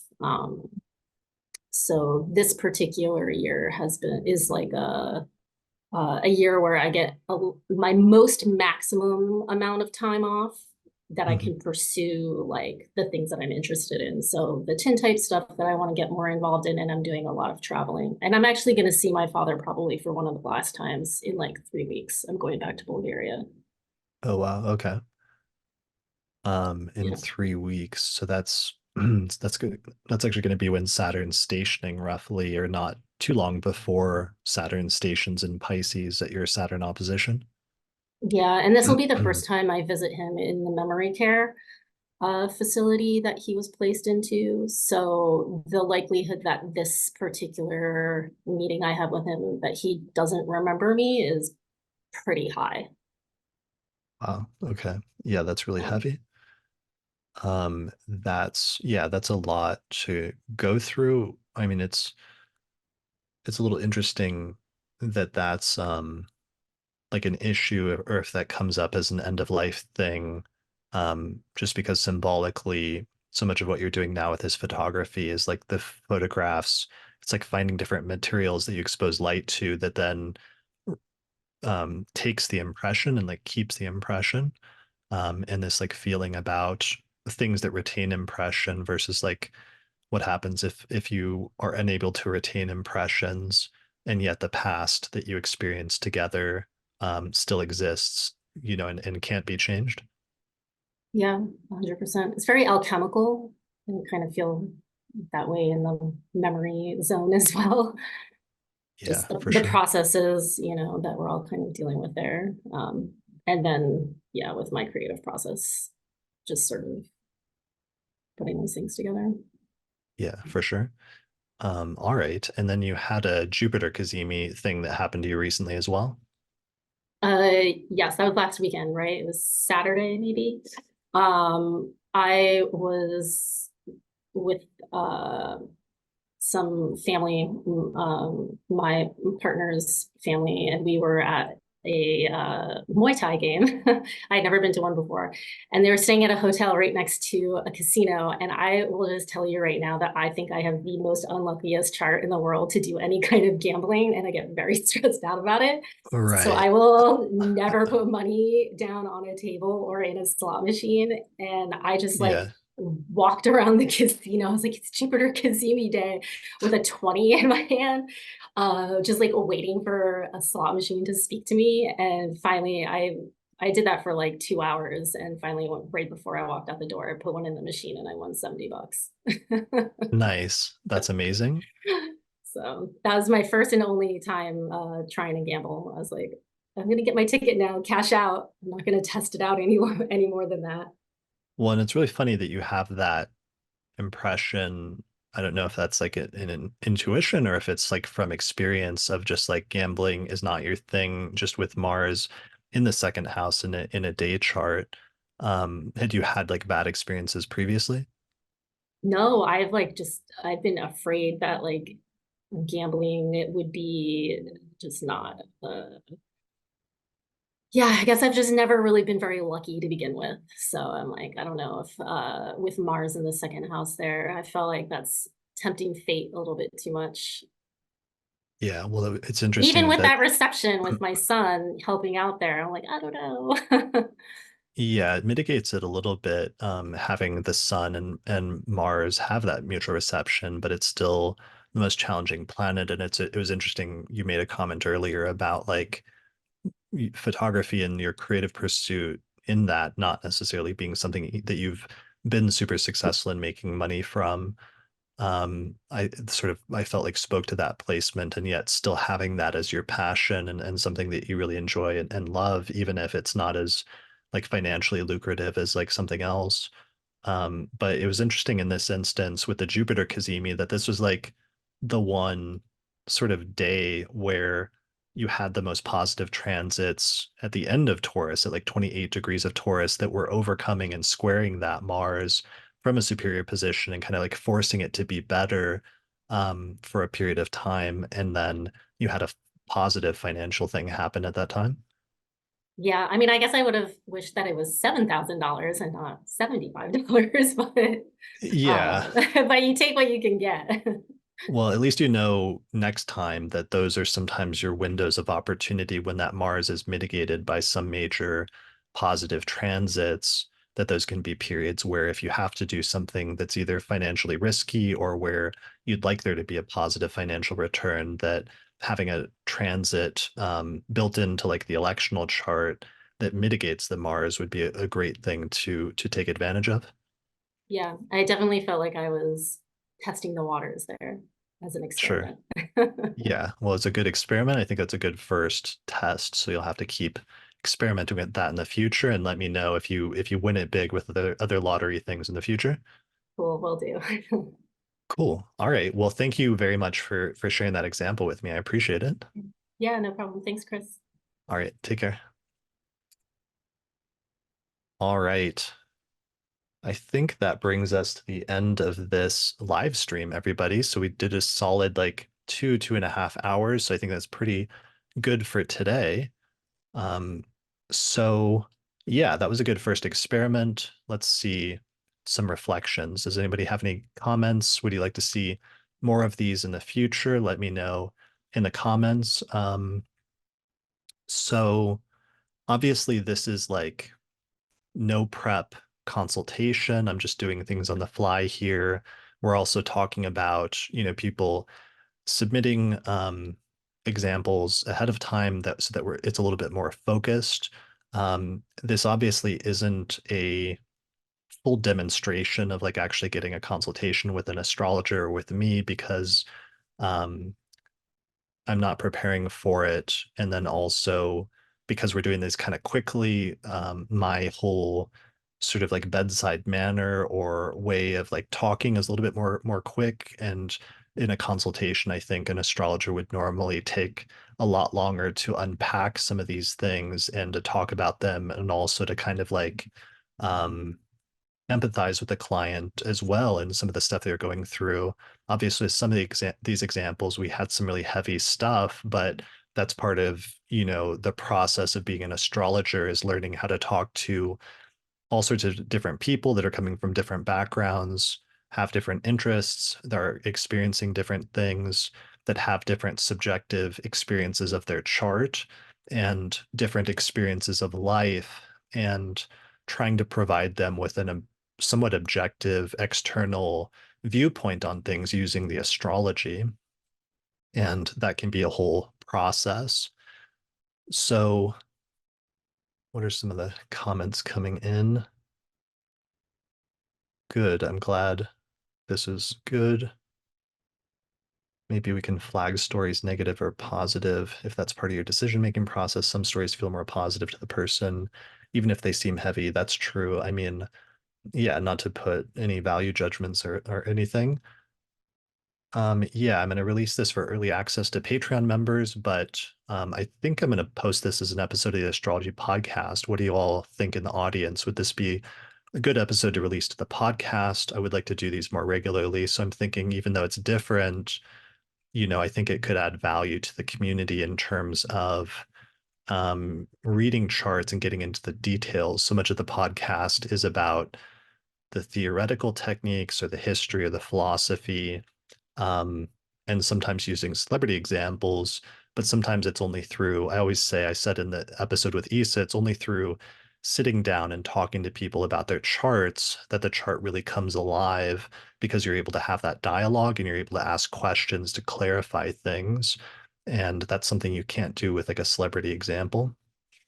Others, including patrons. Yeah, so I'm going to do this. I released this today to people that are on the live stream tier were able to join us. So I think that's going to be a regular feature now of the live stream tier, is that when I do one of these, people that are on that tier can join us. So that'll be good, but I'm still going to release it for early access to all patrons, and then eventually as a full podcast episode to the public.